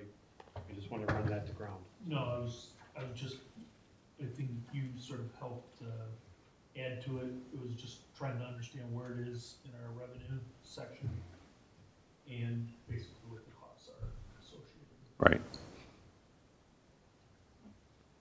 And it's something that, Basically, we have additional people because they sign up to do this. mhm, We have additional So labor we've got costs, plus we have a vehicle Right. out of village. right. And we use one of our spare ambulances.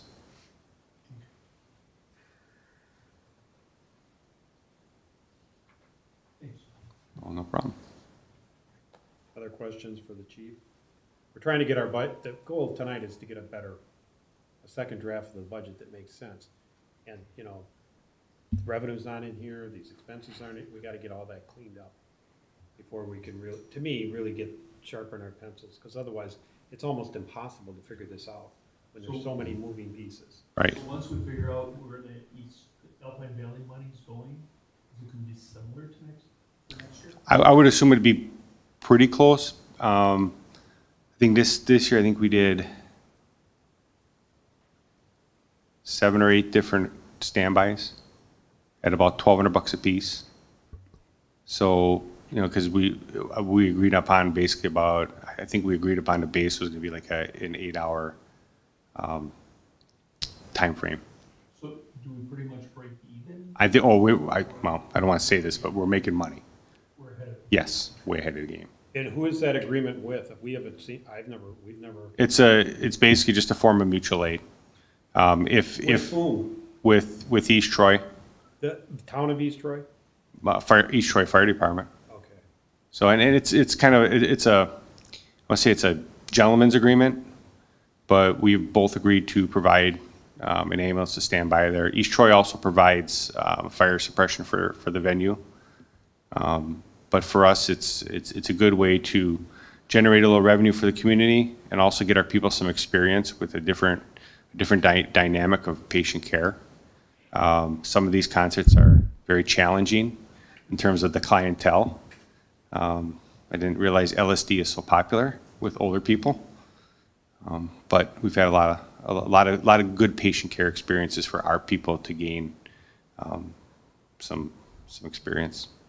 Some older people. Some older people. Alex, I'm just. You don't go to Fish, do you? No. Okay. I'm just an interim administrator, but you're telling me that it's just a gentleman's agreement.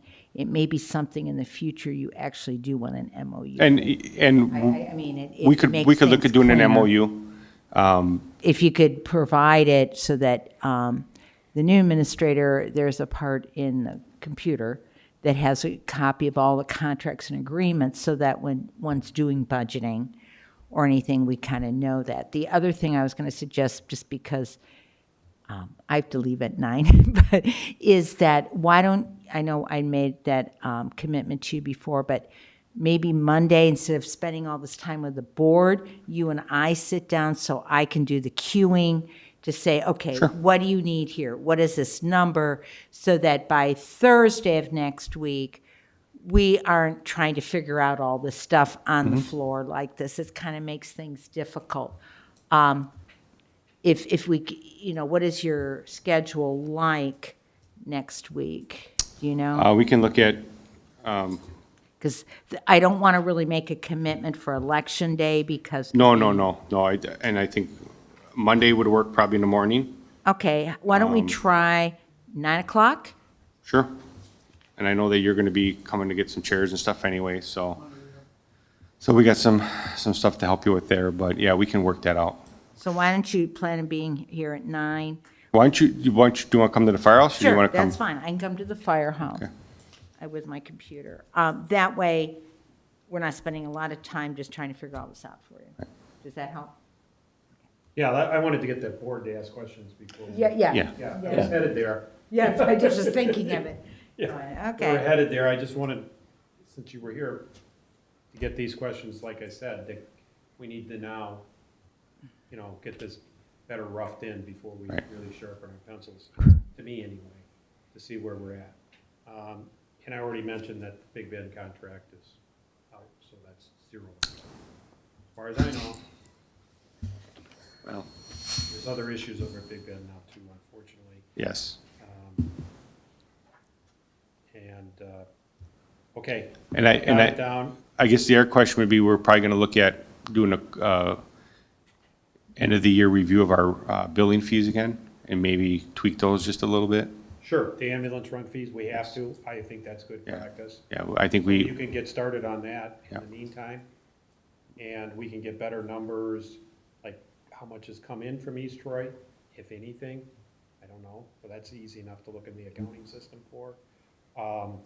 The Life Quest, the ambulance run money, it's in here rounded numbers. it's, So it's, so yeah. that's not it- an exact number, no. and it's always on a And it's always floating. 60 to 90 day Right, delay. right, So we just need to, when we look at that and estimate it right. for the remainder of the year, the money that comes in January, February, and half of March, I think, belongs in 22. Technically, yes, yes. Not technically, it does. Right. So, I don't know if it's ever been tracked that way. well, it's supposed to. Right. There is a big adjustment. Right. Our audited financials have that adjustment in it. It's just that when we look at year-to-date budgeted numbers, these are cash numbers, these are not accrual numbers, Yeah. and our financials are Yes. accrual. Right. So is what it is. Okay, anything else for Alex? Otherwise, Monday. Yep. Yep. Feel good about that, everyone? Yep. Okay. Any questions, any other line item things? Not Real at quick. this point. If Well, you weren't here last year, so. No, I wasn't. I have an AP issue, an overhead door invoice Yes, for like $2,000, was that something that was damaged? yes, Oh, it was. yes. We had a problem with a door opener.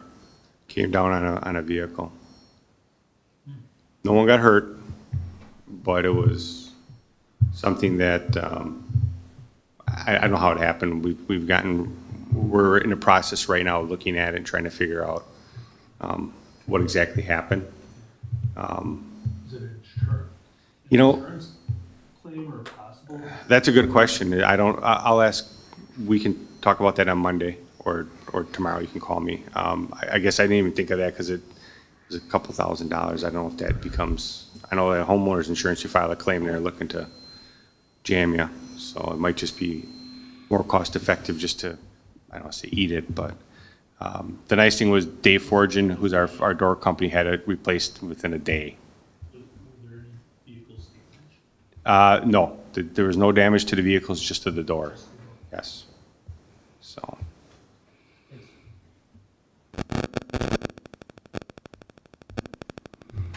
A little out of order, but it's on the agenda. Well, He's right here. Yeah. Any other questions, Dylan, Lorraine? Okay, we've got a plan for Monday? yes, sir? We gotta get this done. Yep. Good. Is that it? Somebody might make a surprise visit, you never know. Santa's coming? Yeah, like I said, if you guys need anything, or you got any, if you want to come see the facilities again, the shower facilities, come on down anytime, just pop in, take a look, and, and again, I think that the biggest part of this will be maybe getting that third party to come in and give us a look and see where we are, so.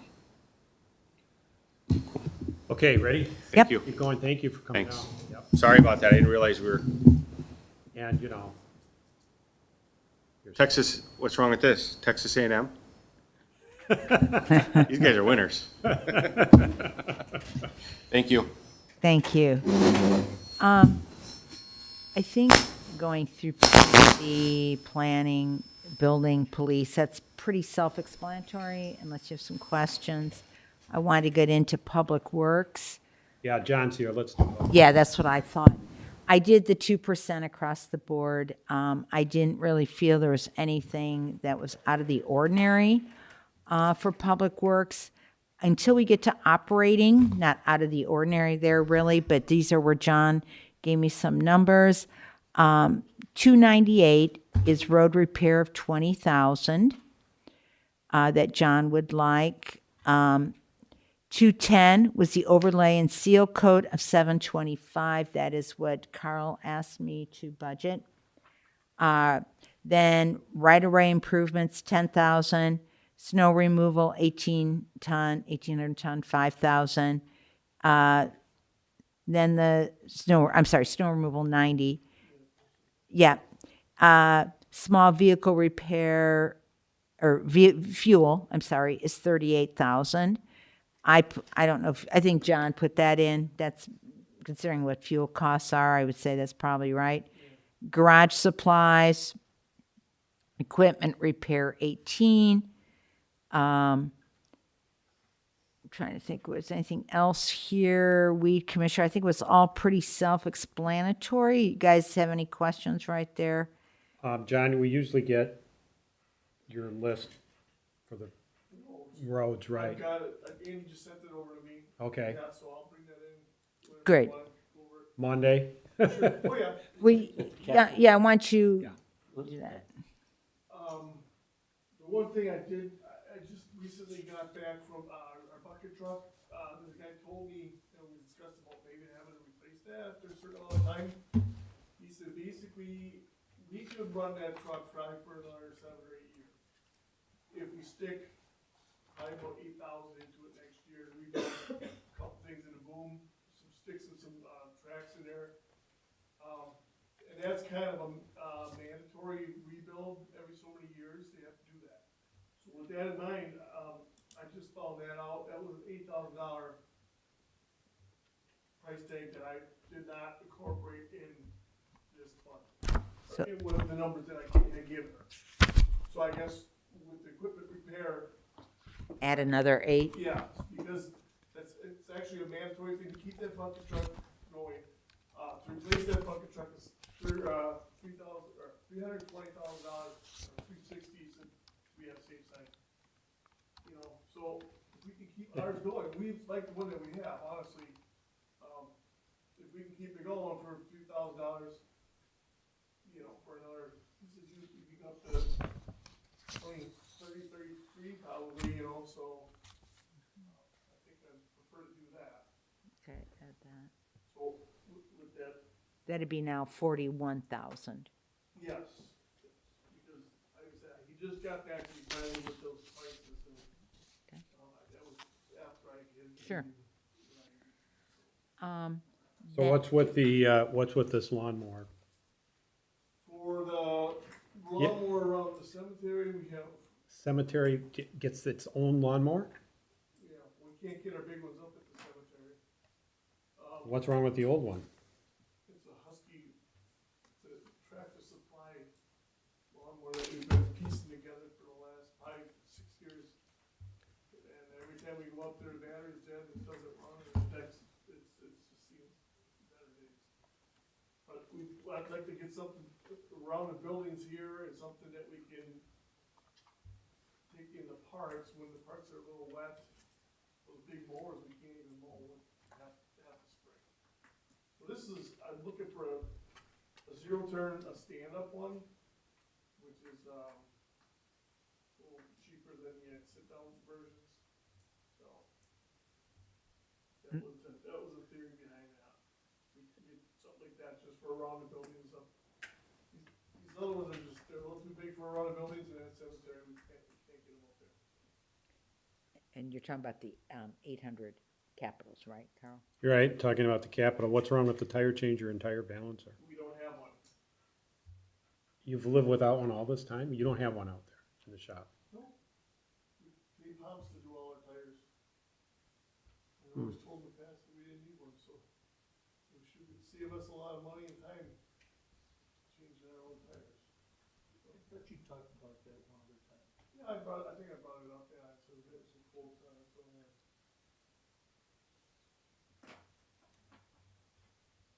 And when we bought that pickup truck, the plan was to put a plow on it eventually for just cleaning up around the Parking buildings and lot. whatnot. Right. It's the a lot parking lot. easier than them big trucks, it's just, we end up, it's too hard with those big ones. So that's what, that's hydraulics and the plow blade itself, right, the seven? Yeah, that's the whole all setup, so. Right.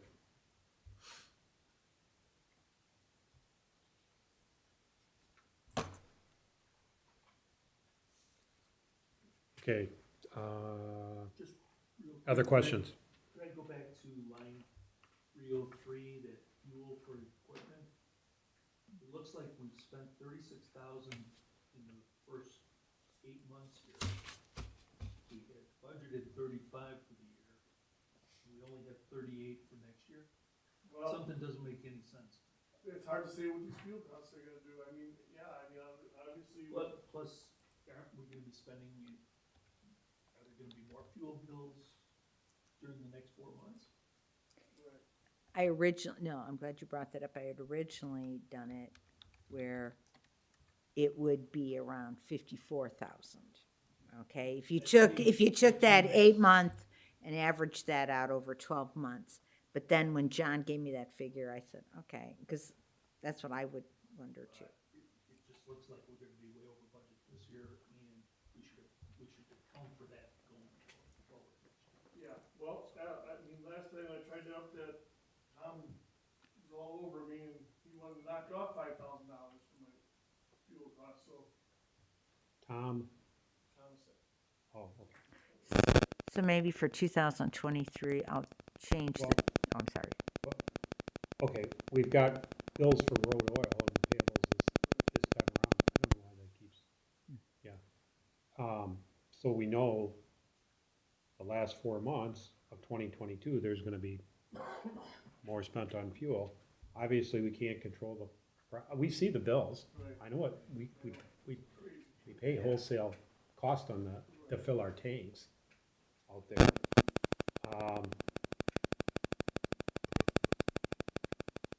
How does our gallons go year to year? Do we consistently use about the same number of gallons? Yeah, it's usually typically around, there's nothing different, we don't have extra equipment running more than normal, So it's just, to me, it's gallons of fuel times whatever the expected cost is gonna be in Yeah. '23, and no one really knows that. If I did, I wouldn't be working here, I'd be trading commodities, so. I mean, yeah, if we could put more in there, I mean, just to be on the safe side, it probably would be a good idea,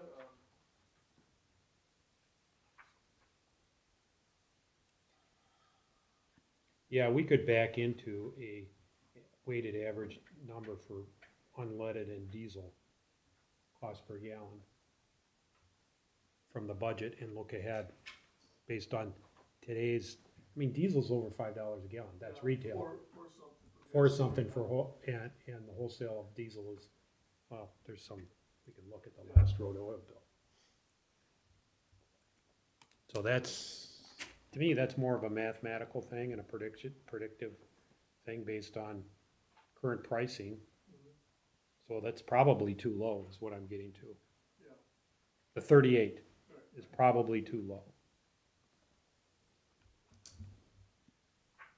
So maybe we can sharpen our pencil on Monday Yeah, for that too. I can go back and find out exactly how many gallons that we've got delivered for the first of the year, Right, then we can go off of that. right, based on today's prices and Right. project it up. I've got that all documented, so Right, I'll give you some amounts. Does the fire department draw off of your, See, and that's the thing, and I never figured this out. So they pay, I charge them monthly also. based on how much they, So they're paying some of that price. so in the fire department, there's, okay, sorry to interrupt you. Fuel, 53,300.305, that's the account. Fuel equipment, that's in the DPW, but there's also fuel in the fire department? Correct. Right. So, right, and that's why I said, I don't know where that goes once that they pay for it, or, so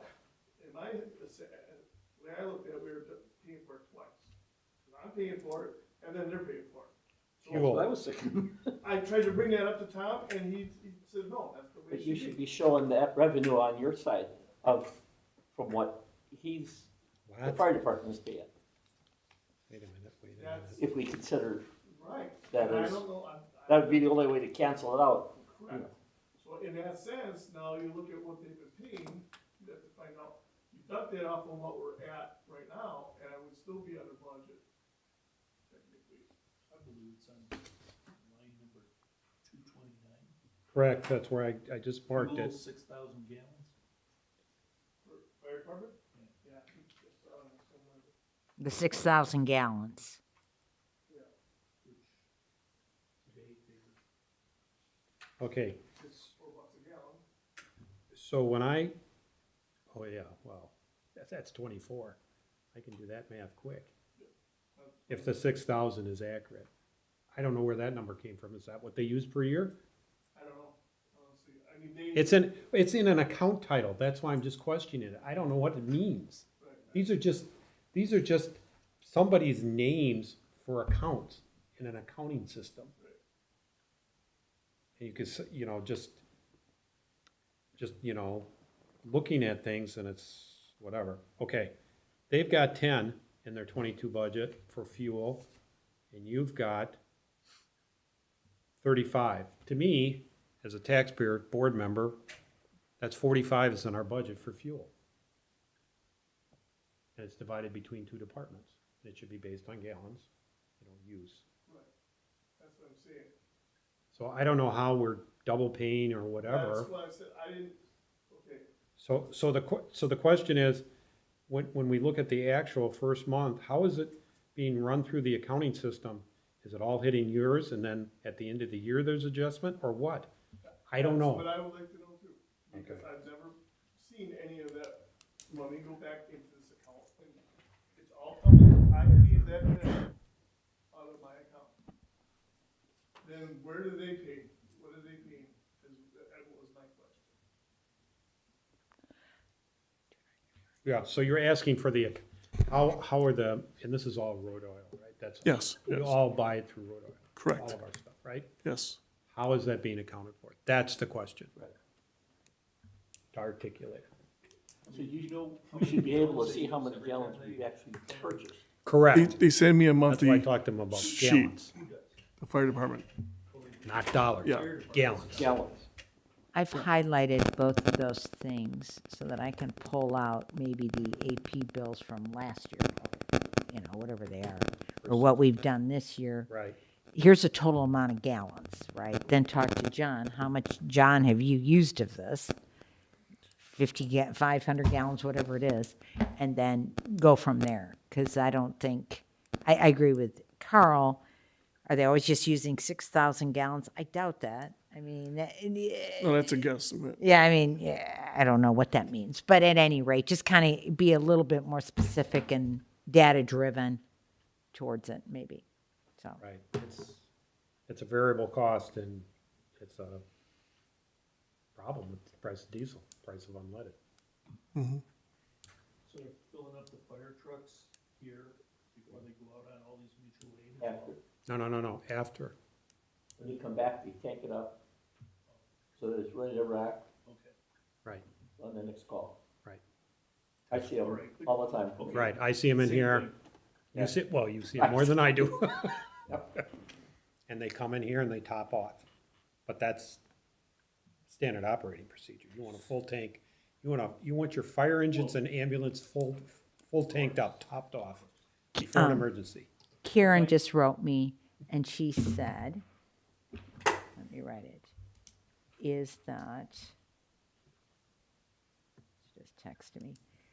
The fuel adjustments are done each month by journal entries. The fire department gives us monthly reports on fuel, and we deduct it out of the DPW and put it in fire. Which is what I would expect to happen.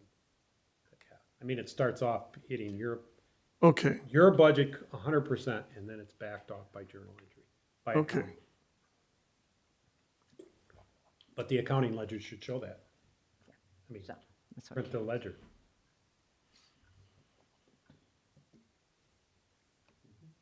So we ought to look So I then mean, we ought that, to look at that, and we ought to look at the fire department line at the Yeah. same time. okay.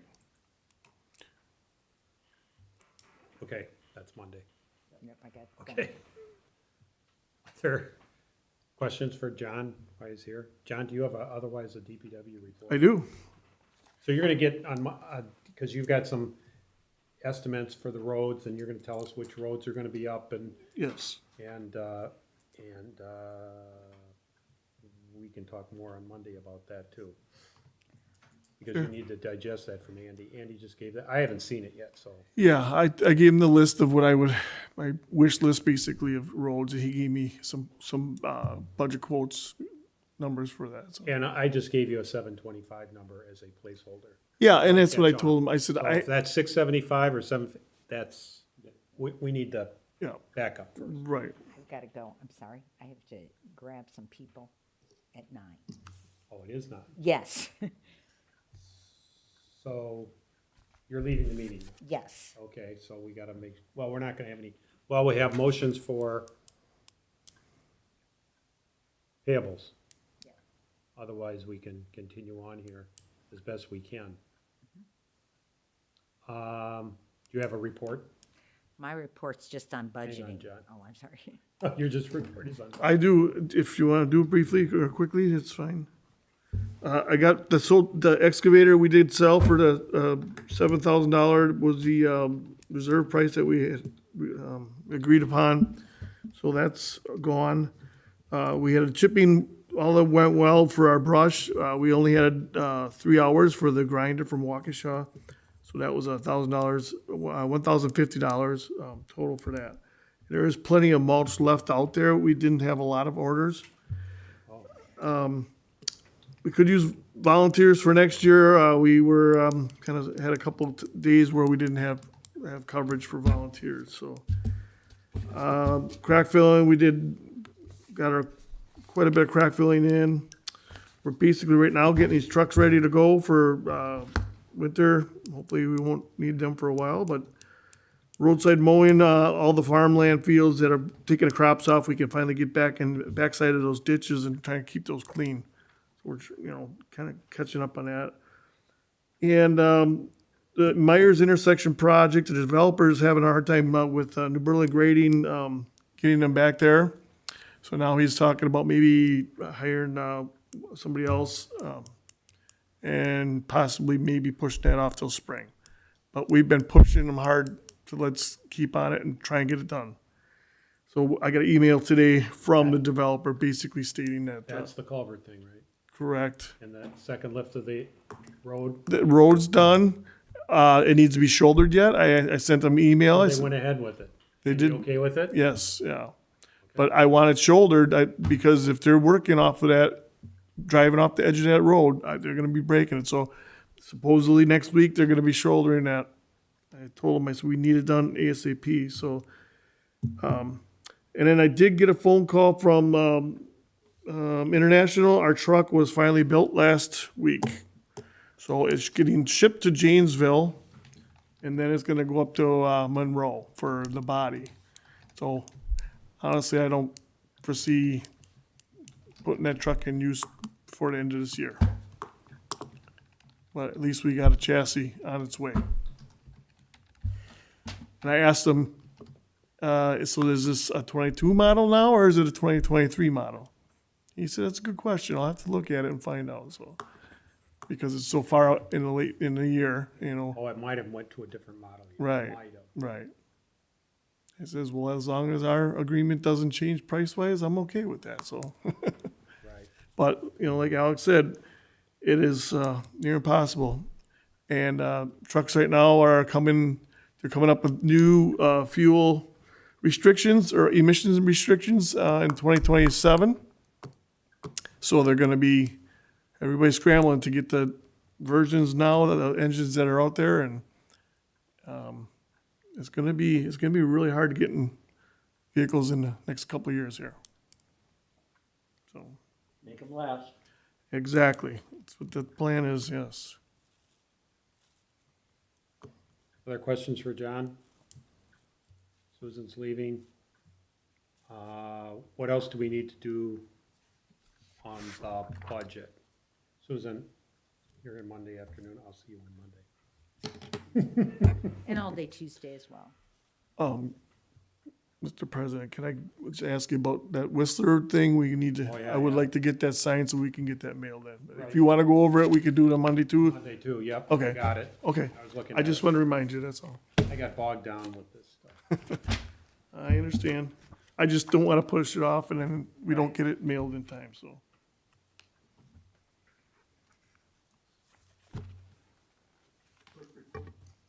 Yep, clerk report. Got one. I've just been working on budgeting, really, last week, and then, finished it Monday. And I'm gonna try to come in Monday and Tuesday, both days, all day, and then, of course, Thursday. Wednesday, I have to take some friend in for surgery. But I'm trying to keep the whole week open, so that if we gotta have more meetings, we'll have them. I think this helped a lot, as far as I'm concerned, getting at least where some of the holes are for us, at least on the expense side. And one thing nice about the way the auditor did it, it's already prepared what you're gonna put in the paper. Right, it Yeah, automatically comes. yeah, I mean, it automatically gets done rather than having to prepare it. So, I know it's not final draft, but it shouldn't be too bad that way. Well, that was an improvement we made over the last couple of years. No, it was very, very nice. Should be self-generating, bottom up. Right.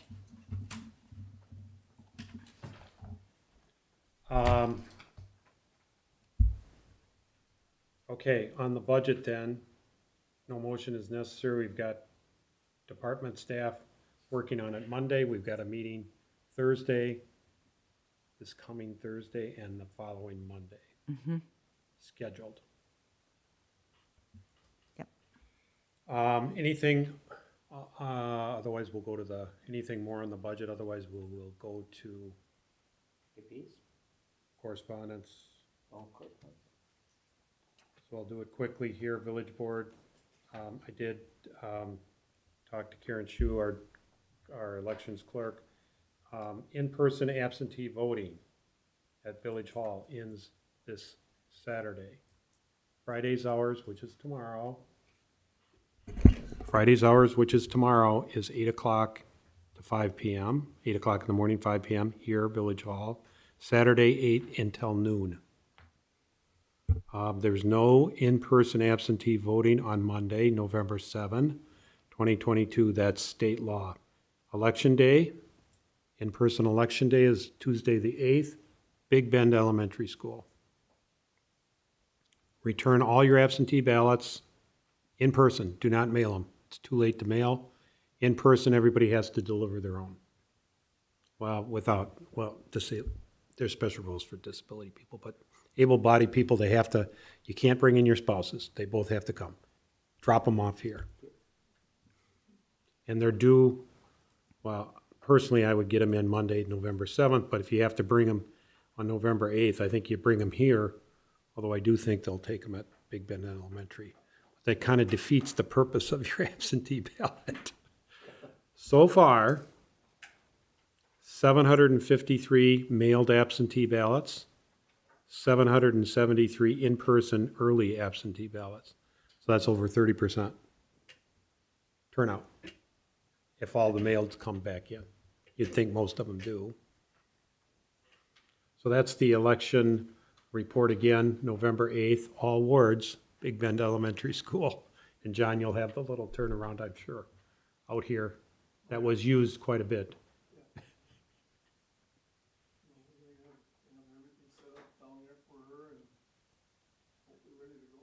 Right. I did attend the I-43 Rock Freeway DOT Public Involvement Meeting on October 26, 2022. This is the repaving between I-43 between 164 and Highway 83 in Mukwonago. There wasn't too many citizens there. I think residents in Vernon are usually not on that stretch of the freeway. residents of McWanago are. And there were residents of McWanago at the meeting. It was interesting, their proposal, because they're restructuring the exits and entrances into not the traditional diamond, not roundabouts, which I was a little disappointed in, because there's still gonna be two lights and a brand-new design that's, I think, I had my cheater sheet here. I won't be able to find it quickly, but it's only been used maybe a half a dozen, could be 7 times in the state of Wisconsin. So, I would say keep your eye on it. It looks worse from bird's eye than when you're driving. They had a simulation driving video. And there is one like that down in south of Janesville on I-39 and Highway 11 that's already built.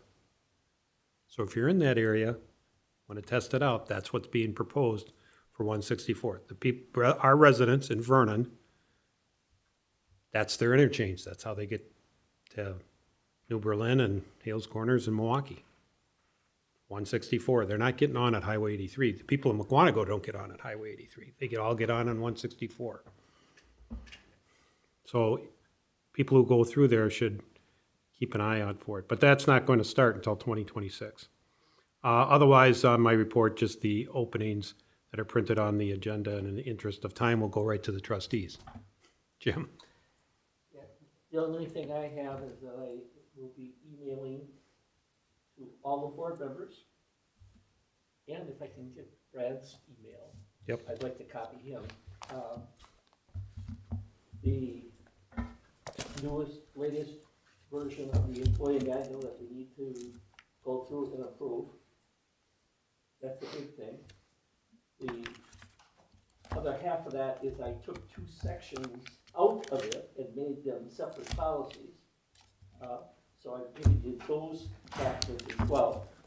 I got both red line and clean copies of the employee manual. By taking those 2 sections out, one was the FML, family leave management, whatever, section. I took most of that out, and then the other one was pages and pages about the whole grievance for policies and procedures. So that reduced the employee manual from the 66 pages down to low 50s or higher 40s. I don't remember what the final number was anymore. So that's, and in addition to that, I'm sending out a spreadsheet that I put together that has all the changes, if you will, or sometimes they're the same, between specifically on the PTO, on the paid time off, okay? So you can see, originally it said this, and now we're saying that. Sometimes they're the exact same, and sometimes they're different. But that just highlights what the changes are, so that you can see fairly clearly, and then look it up if you care to, in the version that I send you. I think that's kind of covers it, but we need to send me any comments you might have, and we probably need to vote on it, probably. Do we need to vote on it? Probably before the end of the year, yeah. Before the end of the year sometime. Right, because we approved it with Unknown changes. unknown changes, but in order, we need to see the changes and reapprove it, yeah. I'd like Right. to, I'll send a copy to John as well. John, or you mean Gary? Pardon? Attorney Gary Marzek or John? Oh, John here. This John. Okay, right. And Brad, And Brad, right, just so that they have, absolutely. that's it. Trustee DeGrave, Nothing to report. trustee Newman, Good, good, good. Clean up a loose end. I will make a 5A. We've kind of set that aside, waiting for personal appearance, which never happened. I'll move to table the operator's bartender's license application of Stacy Williamson. I'll second. So, any discussion? All in favor? Aye. Opposed? Motion carries. That's tabled. Finances, accounts payable. I'll make a motion to approve batch 20221103 for $71,389.67. Is there a second? I'll second it. Discussion. The only thing I would add, I think that we pay the overhead door bill, but we should investigate whether that should be sent into insurance. But we'd still owe the money. So that's just an insurance We pay claim. them anyhow, We would have to pay him anyway, so. right, and the insurance company may or may not reimburse. Versus us, right. So just as a point of discussion, not for the motion itself. Any other discussion? I had a couple of questions. One was on the Amazon thing. It says the following invoices are to be paid by invoices. They were not charged. I'm confused by that. Can you check on it?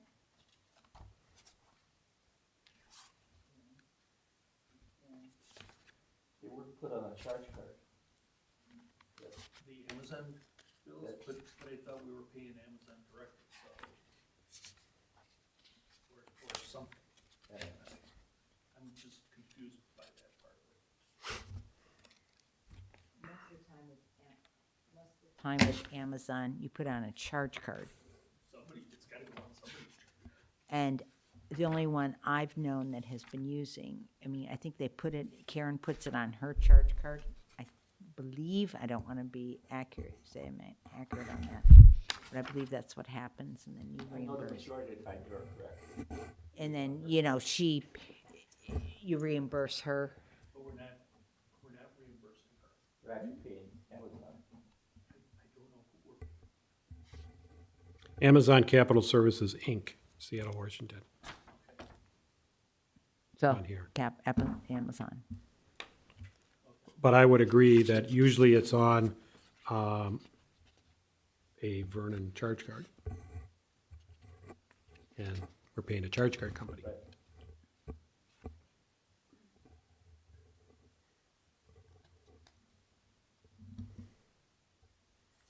Then there was also another one, I can't remember what it was. It had to do with some of the medical supplies, and it said that the invoice, the current bill was for like $400, but yet we're paying $700 because there was a balance, but yet we don't have an invoice to support that Okay. previous balance. Yeah, I ticketed that too. Previous balance, where's the invoice? Yeah, otherwise, how do I know it wasn't paid before? So those were a couple of them. That could be followed up on, Yep, I have it. I'll pull the checks until you determine, right? right? Right.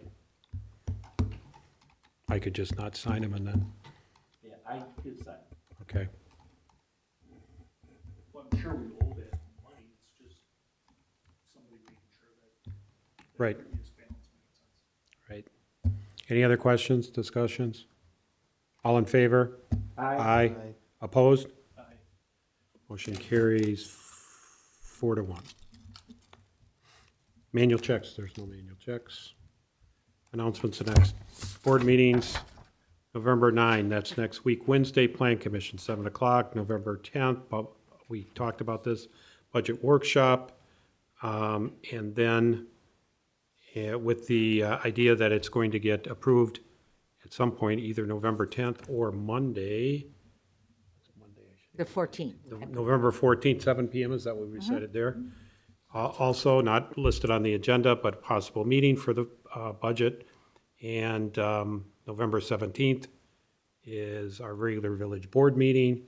And we are shooting for this December 1st regular village board meeting for the public hearing on budget. Would we have the public hearing first and then the board meeting? Yeah, that's how we do it, Right? right? On the first. On the You have first, Public right. hearing, approve the budget after the public hearing or whatever, and then that's part of your regular meeting. And then we go to the regular meeting, right? Right, that's what we did last year. That's typically how it's done, yeah. Last year, I think we did it December 2nd, just because of the way the calendar fell. So even on the first, we'll start at 7. Yep. Just part of the, That's the principal item on the December one. and usually you set your levy and stuff like that, too. Yeah, we'll have to set the levy. You know, all those little housekeeping. And Monday, I'll talk to you about the garbage too, refuse, recycling. Oh, the 8.1%. Yes, and the 163, we gotta raise that to probably once, we'll Okay. figure it out. 175 maybe or better. So. Motion to adjourn? All second? Okay, who made it? I made it. Oh, okay. Everybody's too slow. I wasn't sure. Did you make it?